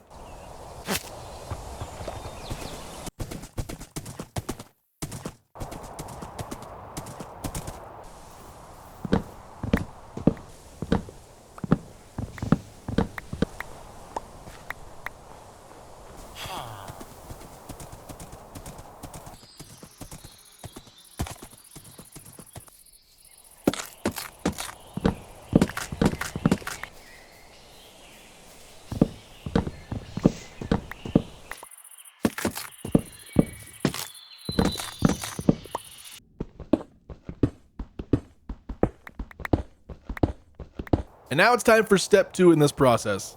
We need to terraform ever so slightly so that we have room for this build on the hill. Right now, this knoll is kind of steep, and the actual like flat usable area isn't huge. The actual house itself is like decent size, but I also want to be able to walk around the build and maybe have like, you know, little details like a well and maybe a little crop field or something. And right now that would be kind of difficult with this steep terrain all around it. So we're going to knock a few layers off this hill. I don't want to go down too far because I like that this is like a beautiful outlook over the area that we have so far. And I don't really want to mess that up. So we're going to knock this down a few tiers and then we'll start building. But first, I need to make a whole bunch of shovels because after not playing the early game for a long time, you don't notice it, but iron shovels do not have a lot of durability. So even knocking off like 3 tiers of this dirt, I bet we'll go through like 10 shovels. Luckily, the iron farm over here is producing like crazy, so that's not an issue. Also, I didn't mention it, but between episodes, I did make a mob farm over there. It's the old basic one. This is just to get us started. We'll tear it down and make something that's, you know, better fitting to the area. But for now, I needed a way to just get some early mob drops like bone meal and string. So there you go, your good old-fashioned mob farm. I didn't even show it, I don't think, whatsoever. Maybe I'll show a time lapse that's like 3 seconds long. Ready, go.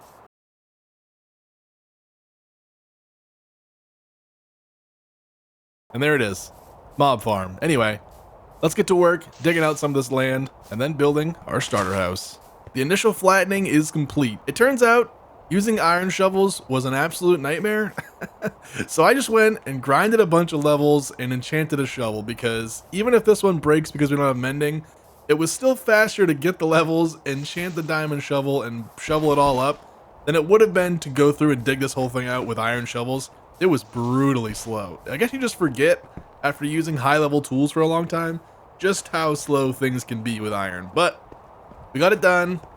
We've got a shovel. Unfortunately, we got fortune, but again, we don't have mending or villager trades or anything, so it is what it is. We definitely don't want to dig any gravel with this thing or we're going to end up with like a million flint, but for just digging up some dirt, it worked fine. We've got all the materials, we've got the earth flattened and ready to rock. It's time to get this starter house built. Let's get to it.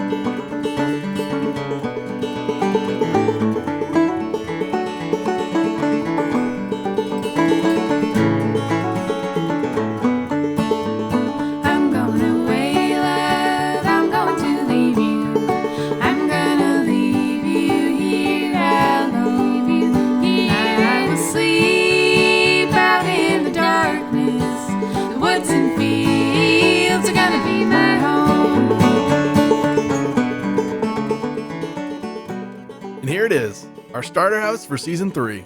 We now have a place to call home in season 3 of our Forever world. It's going to be so nice to get all of our items moved from our little hole under the tree up into our actual storage system here and start getting a little bit of organization. This is just the leftovers from the build, but eventually we'll label these and get them all organized. I still have this huge space here, which is pretty underutilized. I already built the little enchantment setup down there, but I think I might build one into the floor here. I don't know, I kind of have a vision all of a sudden for something countersunk in the floor. And I already said that I wasn't going to put my mine entrance here, so we'll have to figure something out there. But interiors for me, they take time. I have to be in the space a little bit, and I'll get like inspiration to do stuff. So I don't typically fully plan them out when I first do a build. So we've got a little smelt station here. I might actually move these up one level and automate them with some hoppers. And then this is just some, you know, free storage. I'll probably keep my valuables here, diamonds, things like that. Like really special tools that are already enchanted. I like to keep in like areas like this near my bed. So that if we respawn, we have to grab some armor or grab some tools. They're all right there. Storage, obviously, that's a must. We have our infinite water source and a little well with our horse tied up right here. I will say I have absolutely loved riding around on a horse this season so far. If this has always been a thing in a Minecraft, I just didn't know about it, I guess. But when a horse is hooked up to a lead like this, to a fence post, you can get on the horse, grab the lead, and it never goes in your inventory, but you are actually holding it. And then when you get wherever you're going, you just right click again and it reattaches the lead. It's pretty handy. I also just been like carrying fence posts so that I can put tie-up spots everywhere. There's one down here I can get rid of now because we didn't have the well at the time. So I've just been keeping a fence post to tie up my horse, rather than digging those horse holes everywhere that everyone does. So yeah, the outside of the house, it's pretty standard. We've got the like timber framed with the spruce wood. The circular window openings. I mean, I like the roof pattern. I decided to go with this like striped look. I wish I had done a little bit more with the roof shape maybe. I could have made it a little bit more like mystical or a little bit more medieval, but I went pretty standard. It's supposed to be like a generic house in the town, so I wasn't trying to go too far. That is definitely upside down. But this is just the first of many builds that will be going in this area. And soon we're going to have to tackle that big quarry, but that is going to mean digging. Which means for the next episode, we need actual tools. I'm going to get all of my gear enchanted and ready to rock. And we're going to start excavating this area right here, and that's going to become where our quarry is. At least that's what I'm thinking right now. There is one minor problem that we're running into, is that underneath this area is one of the largest cave systems in Minecraft I think I've ever seen. Let me see if I can safely... Actually, you know what? We'll go look from the mine entrance. So here we are going down the ladder underneath our little hole under the tree. And you'll see pretty quickly, everything under this mountain is a giant open cavern. And this thing goes forever. It's one of the biggest ones I've ever seen. It goes hundreds of blocks that way, hundreds of blocks that way. There's some deep dark down there. I did get some slimes, which is how I got my leads. And yeah, it's all a mob farm right now. This whole place is super dangerous, so I just don't go in here. But yeah, when we're digging our quarry, we're definitely going to run into that cave. So we're actually going to have to build our quarry up from the ground rather than dig it out, which will be a little bit awkward, but it'll mean that we can shape it exactly how we want to shape it. Oh, I did finally get some blaze rods and get an ender chest. I haven't enchanted a pickaxe with Silk Touch, so we can't carry it yet, but we have the ender chest at least now. Step 2 for season 3 is complete. We have a starter base, a place that we can put all of our stuff, keep it organized, and room for expansion. I'm excited to get going on this quarry, but that is all I have time for in this episode. If you made it this far, I appreciate you. Thanks for sticking around. Have a good one.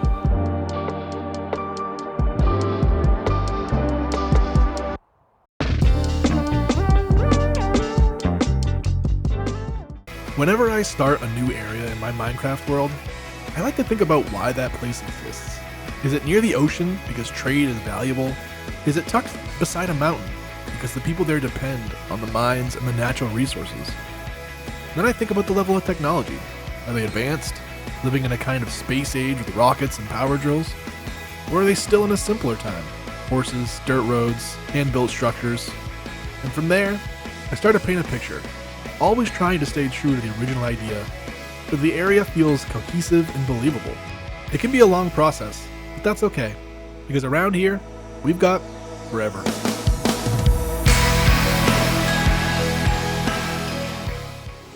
One of the very first ideas I had for this area was to build a giant rock quarry, and I think it's finally time to start digging. In between this episode and the last, I went to the nether and I killed a whole bunch of wither skeletons, and we got one of these. I also finished enchanting my weapons, so I've got mending. Luckily, Panda has a little mending villager over there in the town. And I also built a little pathway, a little strip of path that connects my build to the town where we've been keeping most of our villagers. So I've got mending on my tools, we've got a beacon, and we've got an XP farm, at least so I've heard.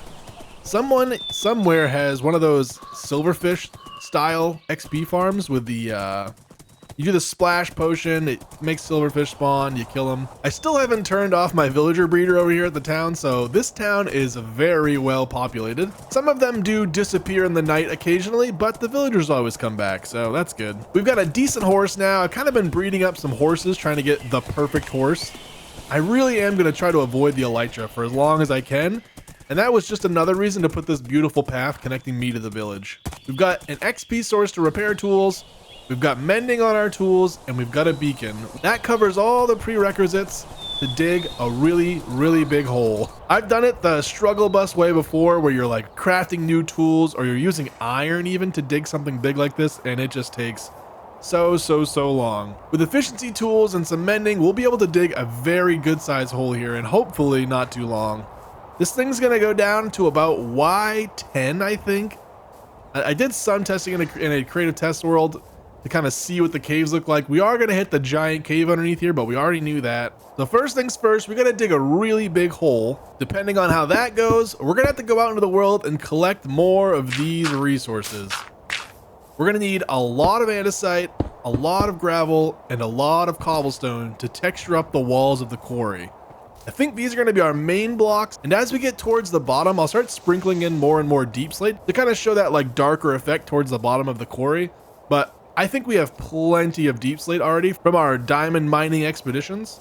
So we're definitely going to need more of those, and I don't think we're going to get a lot because we're going to run into that really big cave, which means we're not going to get a lot of blocks from digging this out. We're going to end up with a whole bunch of dirt and probably all the stone that we're going to need.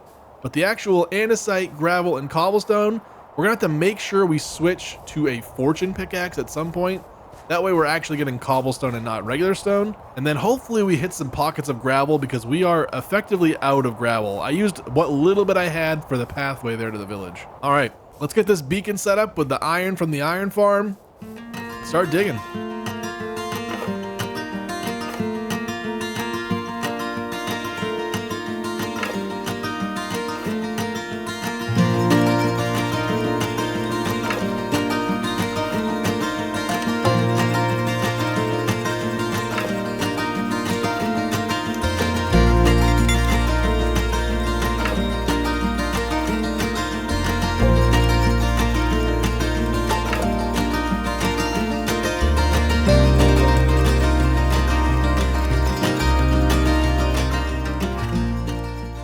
Have you ever overcommitted to something?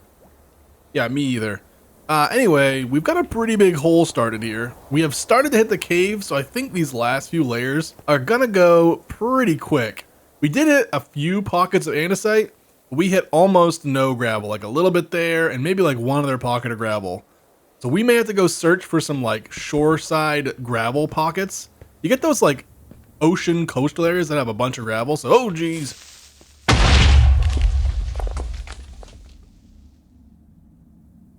You get those like coastal beaches that have a bunch of gravel. I'm thinking we may have to go find some of those, or even there's some like mountain gravel pits out in the world, but they're really far away. We've got, I don't know, maybe 20 more layers to get down, but you can see the walls have started to kind of move in on this direction. So the area that we're actually digging down is this like lower shelf. So it's gonna go pretty quick, I think. We've got to get a little bit past that. It's almost to deep slate layer, but not quite. That we're going, and I think deep slate starts somewhere just below that shelf. It's kind of hard to see in there. This cave is absolutely majestic from this angle. We are actually blocking off a lot of this view, but it is pretty cool to be able to just see inside of this thing right now. We're gonna build up rock walls, so this looks like a meticulously mined rock quarry. But right now, I kind of like this like giant open cavernous area. It's a shame that we're blocking this off, but the build must do what it does. Anyway, I thought I'd check in, show you where we're at right now, and then get back to work. We're almost through, and then it's time to build this thing back up from the ground. Let's get to it.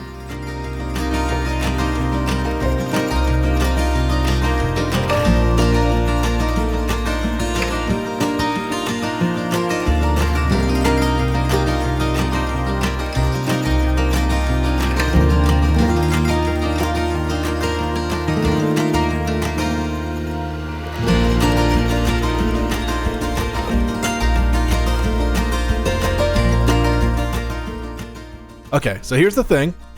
I did have full intentions of checking in more often during this build process, but I kind of just buckled down and got carried away. So here's the quarry. It's big. I mean, I knew getting into this project, this was going to be a pretty massive undertaking, but I just really like had this vision from day one when we started in this new area that like the infrastructure for this part of my world, a quarry just seemed like a really nice set piece to kind of just show why does this town even exist. And yeah, it's huge. Oh, we missed a spot there. Well, I'm sure we'll get back to that in a few years or something. Down towards the bottom, we've got a lot more like deep slate. Hold on, we gotta go sleep. Okay, as I was about to start saying before the sun rudely set on me, I tried to mix in a little bit more like deep slate to show it's almost more, in my mind, like wet spots on the sides of the rocks. And then obviously as we get like deeper and deeper into the quarry, I did more of it to just kind of show dark areas. There's a lot of andesite in here to show some like highlights on the rocks. Cobblestone just to give like the whole quarry some texture. And then obviously I went with like a very geometric, like they cut out blocks of stone. I don't know if that's lore accurate to the way they would have quarried when they had like wooden tools, or not wooden tools, but like a wooden and rope crane. I doubt they could lift a boulder that's like 12 meters by 15 meters wide, but I still think it looks cool, and that's really what matters. You look at this and you instantly know, oh, that's probably just a rock quarry, and that must be like what they did in this town, in this area. But yeah, here it is. Lots and lots and lots of rocks. Play-Doh did help me dig some, but other than that, I placed all these blocks, and it's been a busy, busy week. I meant to check in more often and show you guys something, but there really just wasn't much to show, because at the end of the day, this build is kind of just a big hole in the ground. But it's simple, big builds like this that, although they take a little bit of time, it really adds just so much character to this area, and I just love how this thing turned out. If we fly up into free cam, I mean, this whole little area is really starting to come together. I think we need a little bit of a build up on the hill here. I don't know what that's going to be yet. And then that's really going to paint like a nice little full picture here and kind of complete our little season 3 starter area. And then I think I want to move down into these caves at some point and build something in this cave. And then the quarry is kind of like, oh, we dug down until we entered whatever is down here, right? But that is definitely for another day. I have been grinding away, and man, I'm worn out. I know you guys didn't see a lot on video this episode, but promise you, I was putting in some work this last couple weeks on this thing, but I'm super happy with how it came out, and it's one more piece done in our world. If you made it this far in the video, I appreciate you. Thanks for sticking around. Have a good one.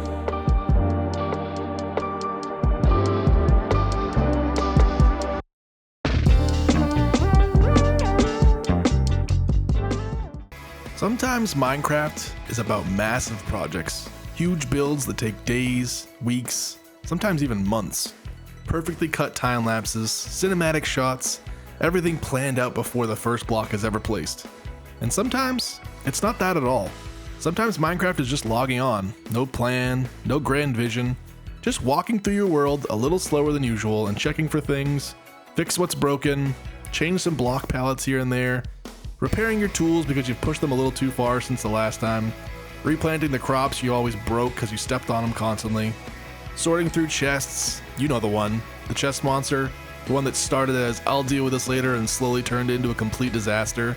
Sometimes it's just gathering resources, not for anything specific, but just because you notice you're kind of low on cobblestone, or man, I really don't have much andesite, and you just want to get something done in your world. Because these are the moments that actually help build your world. Not the time lapses, not the big highlight reel builds, but the little pieces in between that kind of keep the whole thing functioning. These little things, they take time and they take effort, but time's not really an issue around here because around here, we have forever.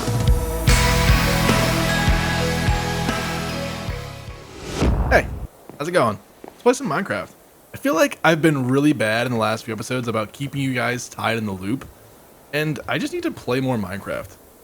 I've definitely gotten into like the trend of every video I put on this channel has to have some massive, spectacular build, and I always feel like there's like pressure to have a certain level of video, and I think maybe it would be just as interesting if I brought you guys through the whole journey instead of just getting the highlight reel. Another member of the server, Play-Doh, has been doing this play Minecraft every day thing, and it's starting to get me inspired to just make more videos in general. Even if there isn't some massive build and some epic time-lapse mid-episode, you guys still get to see what I'm doing in this world. And sometimes, like today, you get to see when I don't know what I'm doing in this world. I'm kind of at an impasse. We just finished the giant quarry over at our starter base, and if you saw there, we were back at our old base because I'm building a new ice highway to the next major project in this world, which is going to be a trading area for the whole server. We've gone back and forth over the last year about whether or not we want to have like a dedicated trading island or shop setup of some kind. For now, we just kind of go to each other's bases and trade that way, and the concept was kind of like, oh well, you know, if we have to go to your base to trade with your stuff, then you'll kind of have more interaction on the server. But what really happened was we just pretty much never linked up. because everyone would be in their own worlds working, and then the likelihood that I'm even online when someone comes to buy some rockets or some shulkers is pretty low, right? Just for ease of access, and we have a bunch of farms that are just super underutilized on the server. We might as well pool our resources to make building easier for everyone. So we're gonna put all the trading in one area. And we picked a new location, or I picked a new location for that to actually happen. It's a pretty beautiful, like, sprawling plains. We want to do almost like a city suburb in the 90s is the feel we're going for. Think Stranger Things, but maybe a little less sci-fi, but definitely that era and that feel. It's going to have roads and sidewalks, but not be like a full-blown city, right? All right, the tools are all repaired up now. I realized partway through that I shouldn't just stand here smacking these things while you listen to this obnoxious silverfish sound. So I'm just kind of doing some stuff in the world, and it's kind of stuff I just never bring you guys along for. We got to go from place to place. That all takes time. We got to repair tools. That takes time. And lately I've just been cutting everything out of my videos that isn't like the exact steps needed to build the direct build that is the focus of that episode. And I don't know. I feel like my videos have started to kind of lose the feeling of me playing Minecraft and have just turned into like build showcases almost. Which, let's be honest, my builds aren't good enough to just be build showcases. Never fails, you press the record button in Minecraft and it rains. Another thing that I cut out of my videos a lot is any sequence where the rain is too annoying. Weather is just a constant battle when you're trying to get something recorded in Minecraft to look nice. So like I was saying, we're gonna have this new area, right? And it's gonna be kind of suburb themed, so there's going to be a road, there's going to be sidewalks in some areas, there'll be like a strip of like shops, think like the small town, downtown area with shops, that's the plan at least. And I've started throwing some stuff together in creative mode, just to get a feel for like what blocks we're going to need. I'm thinking cobbled deep slate for the roads, and I'm thinking diorite for the stripes, and then the sidewalks are going to be kind of just a mixture of different stones. So a little andesite, little stone, little cobblestone, maybe some tuff for like darker puddly areas. And like, it's going to be a collaborative build. So everyone's going to kind of have their own feel for their areas, I'm sure, in the town. But we probably need to get some things worked out and decide as a group, like, what do we want a normal road to look like, right? And then, you know, everyone's going to have their plots with their shops in it. I don't think the shops themselves are really necessarily going to be themed. They're just going to be like buildings that would look cool in a small town, right? I'm saying all this before we've actually hashed out all of the plans as a group, so all of this is subject to change, but that's the vision I have in my head currently. It's also, you know, a whole town. It's going to take a long time to build, and it's not necessarily going to always be the focus, but I definitely think I want to spend the next couple weeks just getting a foundation down, some planning, getting some areas leveled there, and getting like the kind of quirks figured out. We should actually grab some blocks that we can use to kind of mark out the area. Some that could be good, just to start to get a feel for like where's the center of town going to be, and like is there going to be a more populated area and like a less populated area. So let's get some blocks and head over there and kind of figure out what that's going to start to look like. All right, we've got a decent little assortment of blocks here. I don't know, we probably should be using something that's less permanent to mark out the area, but we'll figure that out later. Sometimes you just gotta fly by the seat of your horse, you know? I've spent a lot of time like breeding up the perfect horse, and I've noticed that the better and the faster my horse gets, the less nice the footage looks, because this thing is just zooming around and it doesn't have that like smooth galloping through the wilderness feel anymore, but it is much more efficient. And if I'm not going to use an elytra, we got to have a fast horse. But look, we can jump really high, so that's cool. I keep sleeping like it's going to make the rain stop, but it never works. We probably should have grabbed a bed too. I didn't really think about that. There's kind of like a push and pull when you're creating a new project like this. Now that there's like 4 or 5 of us really active on the server, we're starting to use up a decent amount of land mass. And things are starting to get a little bit crowded around like the spawn of the world. And the bigger we build, the more area we need, right? So you'll see this isn't the most centralized trading district, but it was like the nicest open area that was left that we could really make. I just realized that we had not finished this glass. Luckily, we had finished it to this turn, I guess. That could have been kind of dangerous. We'll have to go get some glass too and finish this thing off. I think I had glass, but not dye maybe. But Plato said he had a whole bunch of black dye at least, so we can make some more gray dye. Now this is full-blown nighttime. And we did not bring a bed. All right, let's see. Where's the town? Here it is. This shader is beautiful in the daytime, but it is dark at night. Which I kind of like that feeling of like, you're out in the dark. If you don't have a torch, you can't see anything. This isn't modern day, right? It's not like there's lampposts everywhere to show you where to go. We did turn our mob switch in the nether back off, so no more mobs spawning on our ice pathway, but we still have mobs in this overworld, so we have to be a little bit careful. Make sure we're sleeping when we're supposed to. So here is our beautiful plains biome. Unfortunately, in the new Minecraft generation, plains actually aren't that flat. So we're gonna have to do a decent amount of work to actually like level the terrain. Because in reality, like in the real world, you wouldn't build a town center on a super hilly with giant holes and like super steep cliffs like this. Like that's just not a normal thing. You would bulldoze the whole thing flat, which in Minecraft is going to mean placing a lot of dirt. But to save ourselves a little bit of pain, we need to pick a decent Y level to start this town so that we're not digging out as much dirt as well. It's one thing to place 10 million dirt, but then you have to like place it again to level the rest of it. I'm thinking we want to be close to like whatever the highest average Y level is.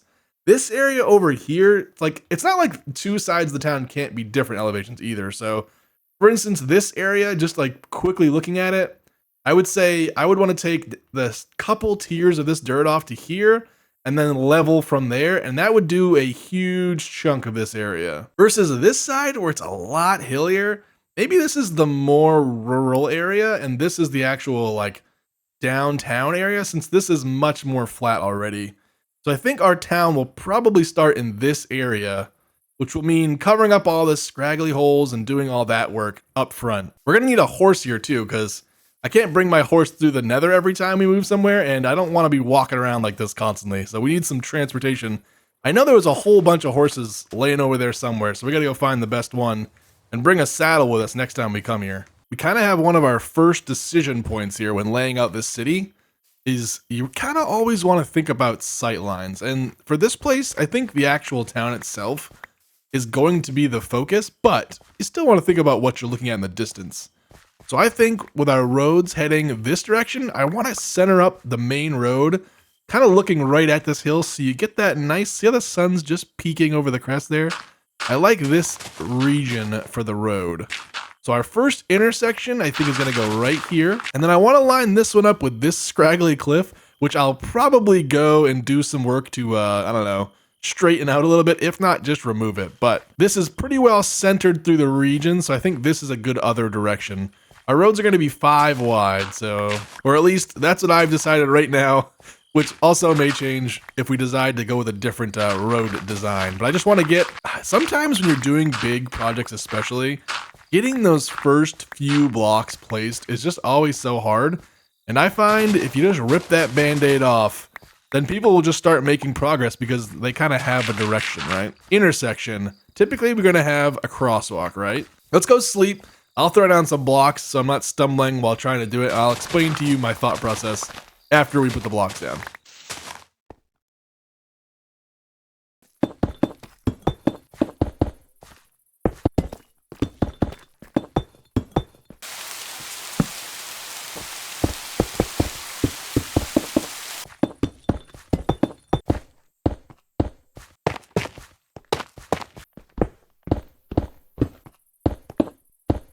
So here's kind of the gist of what I'm imagining in my brain. We still have to make a lot of decisions like, do we want to texture the road more or keep it pretty flat?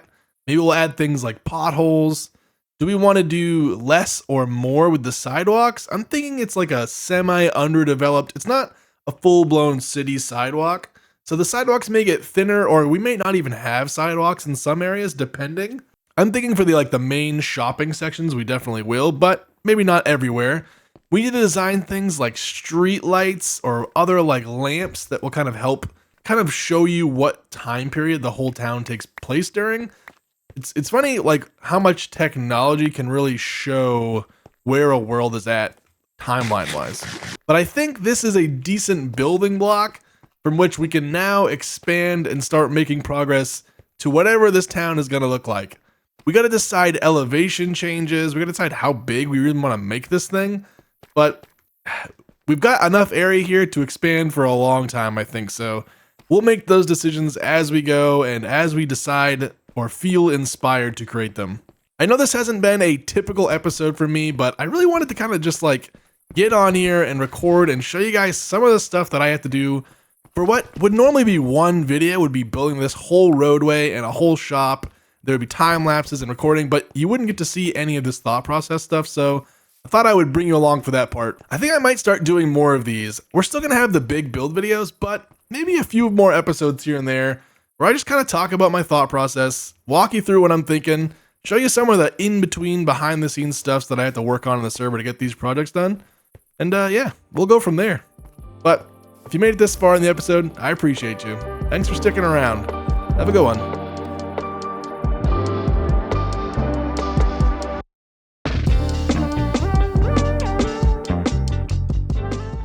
It's important to set yourself up for success in your forever world, because this isn't a world you're going to play for a week or even a month.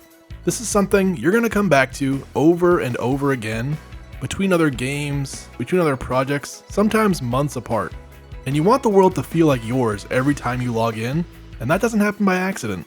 A forever world isn't built only on big builds, it's built on systems and habits behind them. It's the small decisions you make that are going to support you and make it easier for you to log in and play your world. Where you place your base, how do you access your storage, where are the resources, are they easy to gather? If you're traveling across your world and it feels like a chore, it's going to be a friction point that stops you from logging in and enjoying your world. And all of that compounds over time, because the truth is, the longer the world lasts, the more friction there is. If it's annoying to repair your tools, it'll be a reason you log off. If your storage is a mess and you can't find what you need, it's just another reason to not get done what you were going to do. It's important to set your world up so that it's a place you can be happy in and enjoy in the long term, because we're going to be in this world for a long time. In fact, we're going to be in this world forever.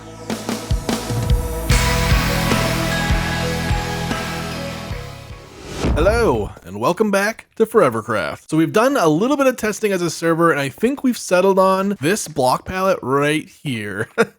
It's just this little section for now because we don't have a lot of blocks here to work with. I think we've decided that we're going to go with this mixture of deep slate, cobbled deep slate, basalt, and then this is actually just basalt but turned. I feel like this is a nice like worn road texture, and it looks like we're going to go with at least diorite for now. I don't know that we actually thought a lot about what the stripes in the road would be, but for now we're going to get diorite. So we're going to need at least a shulker probably of each of these materials. I'm going to head back over to our main base. I think we have a whole bunch of deep slate because I always accidentally mine with my silk touch pickaxe, and we should have a decent amount of cobbled deep slate, and I pretty much never use diorite. So really the only thing we need is basalt, and I have a feeling that there's a basalt farm on the roof of the nether. We just need to find it. I definitely haven't mined a lot of basalt myself.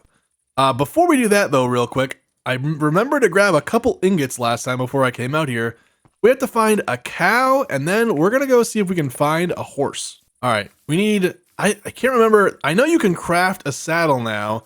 I know it requires leather, but I actually don't remember how much leather. Get over here, get over here. I wanna say it might be like a U of leather. So, oh, 6, that's probably perfect right there. All right, let's go back over to the crafting table and see how much leather we actually need. I'm in a no shaders mood today, if you can't tell. One part about releasing these videos more often and showing you the in-world effect is if I don't feel like playing with shaders that day, that's how it's gonna go. Let me know if you like the old school Minecraft look or if you prefer the more crisp shader look. But I like to go back and forth, especially when you're doing texturing like this with roads or any kind of block mixture. It's really nice to look at it without shaders sometimes, just to make sure, you know, when someone else walks by your build, if they don't have the same texture pack or the same shaders as you, it's still gonna look good. All right, we've got a saddle. We've got some meat we don't need. We're actually getting kind of low on food, so maybe we do need some steaks. Let's go look for a horse. There are a whole bunch of black horses over here, so I think we start there. I do have a mod, I think it's called Mini HUD, which will show me the speed of the horses. So we should be able to pretty quickly check their stats and at least get a decent horse for this area of the world. If we can't find a decent one, I'm gonna have to bring one over from Season 3's starting area, which is not ideal. Oh, we can actually see it in the top left there before we even tame the horse. So this guy's 10-7 and 3 block. I really like to get at least a 3 block jump, but 10-7 is actually pretty decent speed. So he might be the best candidate so far. Okay, this is perfect right here. This is almost a 5 block jump and it's over 11 speed. That's all we need. Honestly, this is almost as good as some of my horses back at season 3. This is a pretty lucky find. And he tamed quick. So there we go. We've got transportation. We don't have any leads here, but we'll grab one of those. He also has just over a full bar of health, which is pretty nice. My other horse that's back in season 3's area, I think has less than a full bar of health, and it's not ideal. We don't have any blocks to make a bridge here, so we're gonna have to make an ugly bridge. A bridge is also something we're gonna have to figure out for the town. Like, what kind of design do we want? Like, will it be a modern concrete bridge? I have, like, if you've ever seen the movie Beetlejuice, they go through that, like, iconic, like, red enclosed bridge that's made of wood. I've always thought that's, like, a cool small town look. I don't know if it's super practical, though, so we'll see. I don't think we're going to go over any water anytime soon, because I want to start the road here and go that way for now. So we won't have much land obstacles.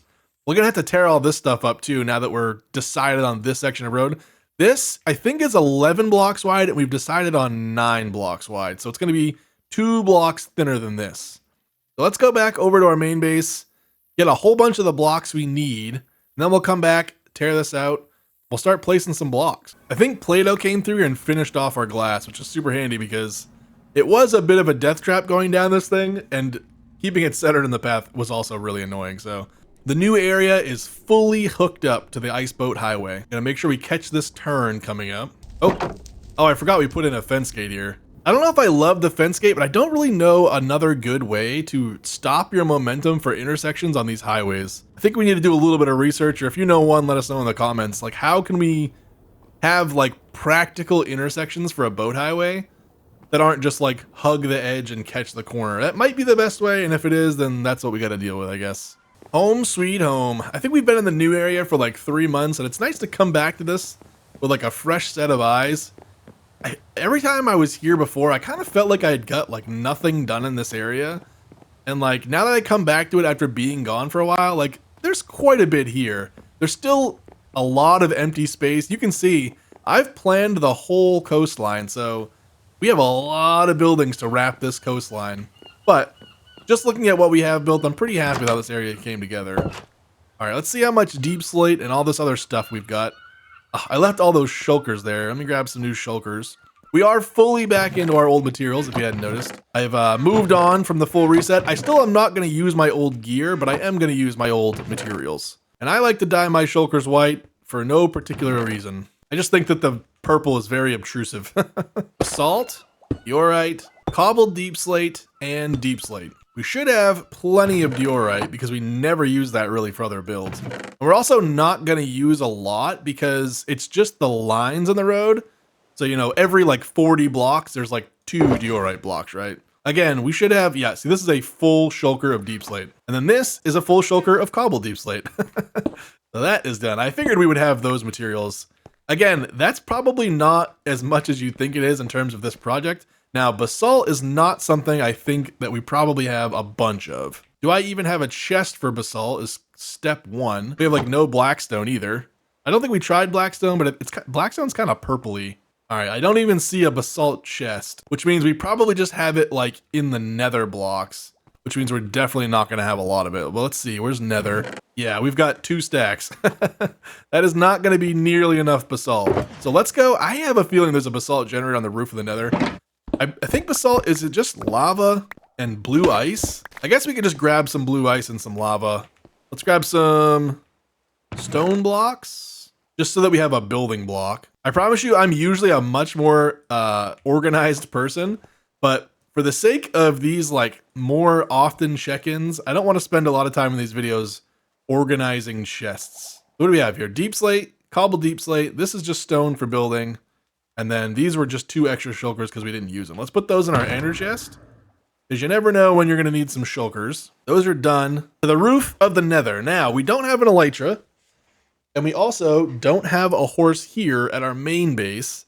And the roof of the nether portal is It's way over there. Let's see. Should we fly over on this guy? I don't know if I have any snowballs. Let's see. Ice? No. Snow? We have snow blocks. Can snow blocks be broken into snowballs? They cannot. If I place it and break it, it breaks. Okay. If I snow and then shovel, there we go. Okay. Come here, dude. We've got to go on an adventure, Charlie. Come on. There we go. All right. Don't worry, I will edit this part because these guys are brutally slow. There you go. And just like that, we're here in a flash. Okay, I have not been on the roof of the Nether in a long time, so I don't really know where to go. And once again, I've kind of underestimated not having an elytra. This is a very specific farm. We probably should have just asked Plato for some of this basalt, actually. We could have gone to his base. It is a communal town project, so it wouldn't hurt to just borrow some resources. Maybe I'll send him a Discord message, but quickly we'll run this way because this is the way to his house anyway. And see if there's a basalt generator near the portal. I see a beacon here, and usually you use a haste beacon with one, so that's promising. Sure enough, as expected, there's a basalt generator right here. That's perfect. Okay. I can't remember, is there a difference with silk touch or not silk touch basalt? All right, let's see. That's giving basalt. If we grab, oh no, we don't have an ender chest. I think there's one by the portal. We left our ender chest at the new area, naturally. I'm always setting that thing down. Oh, perfect. All right. Fortune. I don't think there's a different variant of basalt, but rather be safe than sorry here. Just double check if there's a difference here. Looks like no, it's still just regular basalt. Yeah, so it looks like either way, it's just basalt. So, fortune pickaxe it is. Let's collect maybe a shulker of this? I don't know, we'll see how fast it goes. It goes pretty quick with these things, so. There is a little bit of loss with this lava wall, but I don't think there's a better way, so. Let's see how much we can get. Okay, that is all the basalt mining my brain can handle. So let's grab everything we got, almost a full shulker, close enough for me. And let's get out of here. We did almost kill one pick and started to damage the next pick. I think the best way to get home is actually to go back through Plato's. I believe this portal goes to the top of the clock tower, which is at 00 world spawn, I believe. Ah, yes, I forgot. This is the super dangerous Tower of Death. This is the staircase. I think my real goal in the next couple days is to get just a decent section of road placed and build the first shop. I'm actually going to repurpose an old build I had from Lotus. I'm going to change it quite a bit, but the actual like shell of the build should be pretty similar. So if you saw my Lotus episodes back in the day, this one might look familiar to you. I don't know where his, oh, it's right here, duh. I knew one of these portals went right to the Nether Highway. I think it's this one. So yeah, if you're looking at this build we're going to build in the next couple days and thinking that it looks a little bit familiar, that's because it probably is a little bit familiar. Although this one, you'll notice, is a little bit less destroyed than the Lotus one. There are a lot of glass chunks missing from Plato's section here. Do we need anything else from the house? Oh, you know what we do need? I want to grab a couple shulkers of dirt. I think we're going to need to level some area, and where we're not digging out as much as I thought we were going to, we're going to need to be placing a lot of dirt to fill all like the cracks and crevices. So let me grab at least one shulker of dirt. Maybe we'll grab two. And I also think I'll grab a shulker of coarse dirt, because coarse dirt is just kind of a nice block to mix in anytime you're doing like roads or paths and want to show like a differentiation between the path or the road and the grass itself. Coarse dirt does a nice job to like break that up, and I think we've got like shulkers of it here somewhere. Stone, this is all yeah, here, a shulker of coarse dirt, and probably, honestly, if we've got two shulkers of regular dirt, that's going to be good too, yeah. We have quite a bit of rooted dirt too, but that stuff is expensive, and I don't want to overuse it. Let's see, get our snowballs back here. Our happy gas is now floating over by our portal, but, oh well, we'll go pick him up later. Trying to think, should we have repaired our pick first? I think we've got enough durability there, and I'm trying to think of what blocks we're picking up. The only thing if we misplace that'll get messed up is the like actual deep slate blocks. If you pick those up with a fortune pick, they'll turn into cobbled deep slate, but hopefully we don't misplace too much of that. It should be fine. Oh, andesite. We need a whole bunch of andesite. I think I checked all over the place and we didn't have any andesite. So I may run over to Plato's and see if he has any. Yeah, we're completely cleaned out. I used up a lot of andesite in the quarry build, and that is not the most farmable block because, well, it spawns in pockets underground. You just have to kind of find them. Let's go sneak over to Plato's area and borrow some andesite. Hopefully he even has some. I haven't actually been in his library since he's like redone his organization. So we may or may not have a difficulty finding it. All right, let's see. So, man, there's so many portals here. Let's see what this far portal does. Oh, wow, first try. Okay, so this is the portal. We need to find where that is. I think most of his storage has now been moved down here underground. Here's andesite. Okay, he's got a few shulkers. I don't really fully understand this. I'll keep it right in his purple shulker, and that way we'll know this just goes back to him if we don't use it all. Man, we had some gray glass on us too, and I think I just dumped it back in our chest back at base. We could have fixed the highway there by his base, but I'm sure we'll just keep running into those little pieces over and over again for the next 2 months before we actually remember to go back and fix it. But that's the way it goes. Add it to the list of to-dos in the Forever world. If anyone wants to name our new horse, let me know down in the description. It's always a fun interacting thing, and I hate naming things, so anytime someone else can help me name something, the better. Actually, let's leave him down in the hole for now. And we'll just clean up what we have placed here and fix a couple spots as well.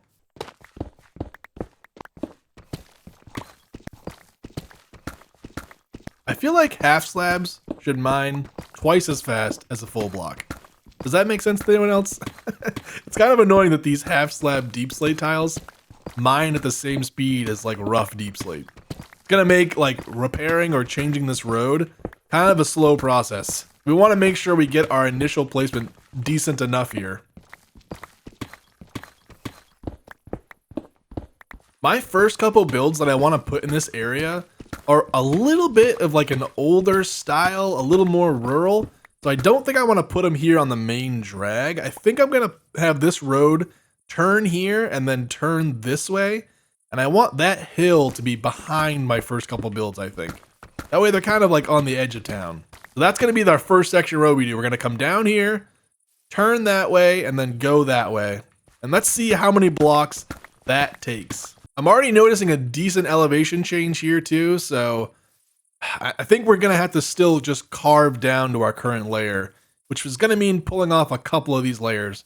And we need to leave room behind the buildings, like for some, I don't know, forest or something. So the edge of the road is probably going to go like right here. Then our build will be like 6 blocks back or something, or 20 blocks back, whatever it is. So even that might be a little too close, actually. Let's move the road this way, maybe 7 blocks. I don't know why I said 7 blocks like I knew exactly how much we needed to move it.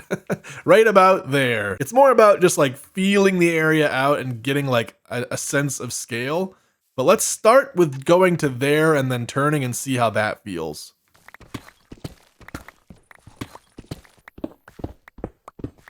All right, let's get this area cleaned up a little bit. This is going to be the width of the road, and then the sidewalks will be on the sides of these.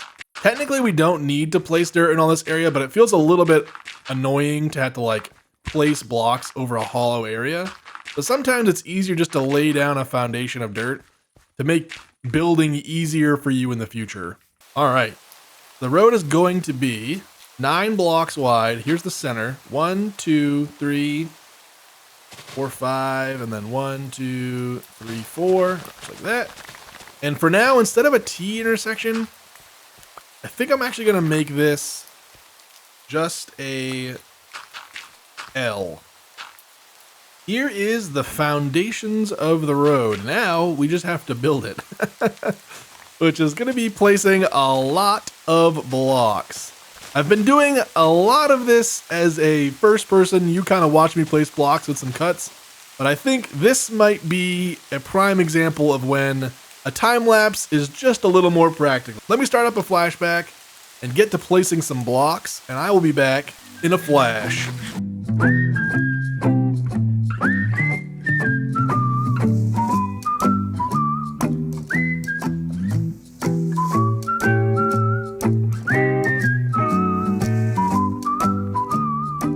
Whoops. Looks like I didn't AFK in a good location there. Let's run over to the town. I have no idea where we just were. We were working on the road, so it should be nearby here somewhere is the rest of our stuff. Let's sleep this night away, and hopefully our stuff didn't despawn. I had to walk away kind of abruptly and left myself in a really bad spot. But we got the road finished, or at least this section of the road. Oh, look at that. Plato can see the Discord messages. How do I message? Can he just see everything? All right, we were blown up by a creeper, so there's a chance we lost some stuff as well, unfortunately. I don't remember where I was. Oh, there it is. Okay, we don't want them to blow up again and ruin our stuff. Let's get our bow and hopefully some arrows. Did we get the arrows? We did not get the arrows. Still no arrows. There's the arrows. All right, here's our stuff. It looks like we didn't lose anything. Of course, our inventory was absolutely full of junk. I always put a torch in these creeper holes just in case we have some mobs spawning in there later on and we'll be in a bed somewhere trying to sleep. We'll be getting, there's a mob nearby, you can't sleep. It always drives me insane. So I always put a little torch inside those creeper holes and stuff like that, or at least I try to remember to. Okay, here is our road. I feel pretty good about it. I think 9 was a really good happy medium in terms of like a life-size feeling road and not just being like absolutely huge. So the builds will still feel close enough together that when you're going down the street, you kind of feel enclosed by the town, if that makes sense. I don't know exactly how we're going to handle intersections either. Like, I feel like maybe I could have done one more stripe here, or I actually can't picture in my brain how the stripes go on an intersection. Maybe we just do like a little L and put one more deal right there. I don't know. We'll figure that stuff out as we go. And all of this is going to be like subject to change over the next, couple months probably. And we'll find new ways that we want to do sidewalks or new areas with like less maintained roads. But I think this is a good start and really gets a good foundation for what's to come.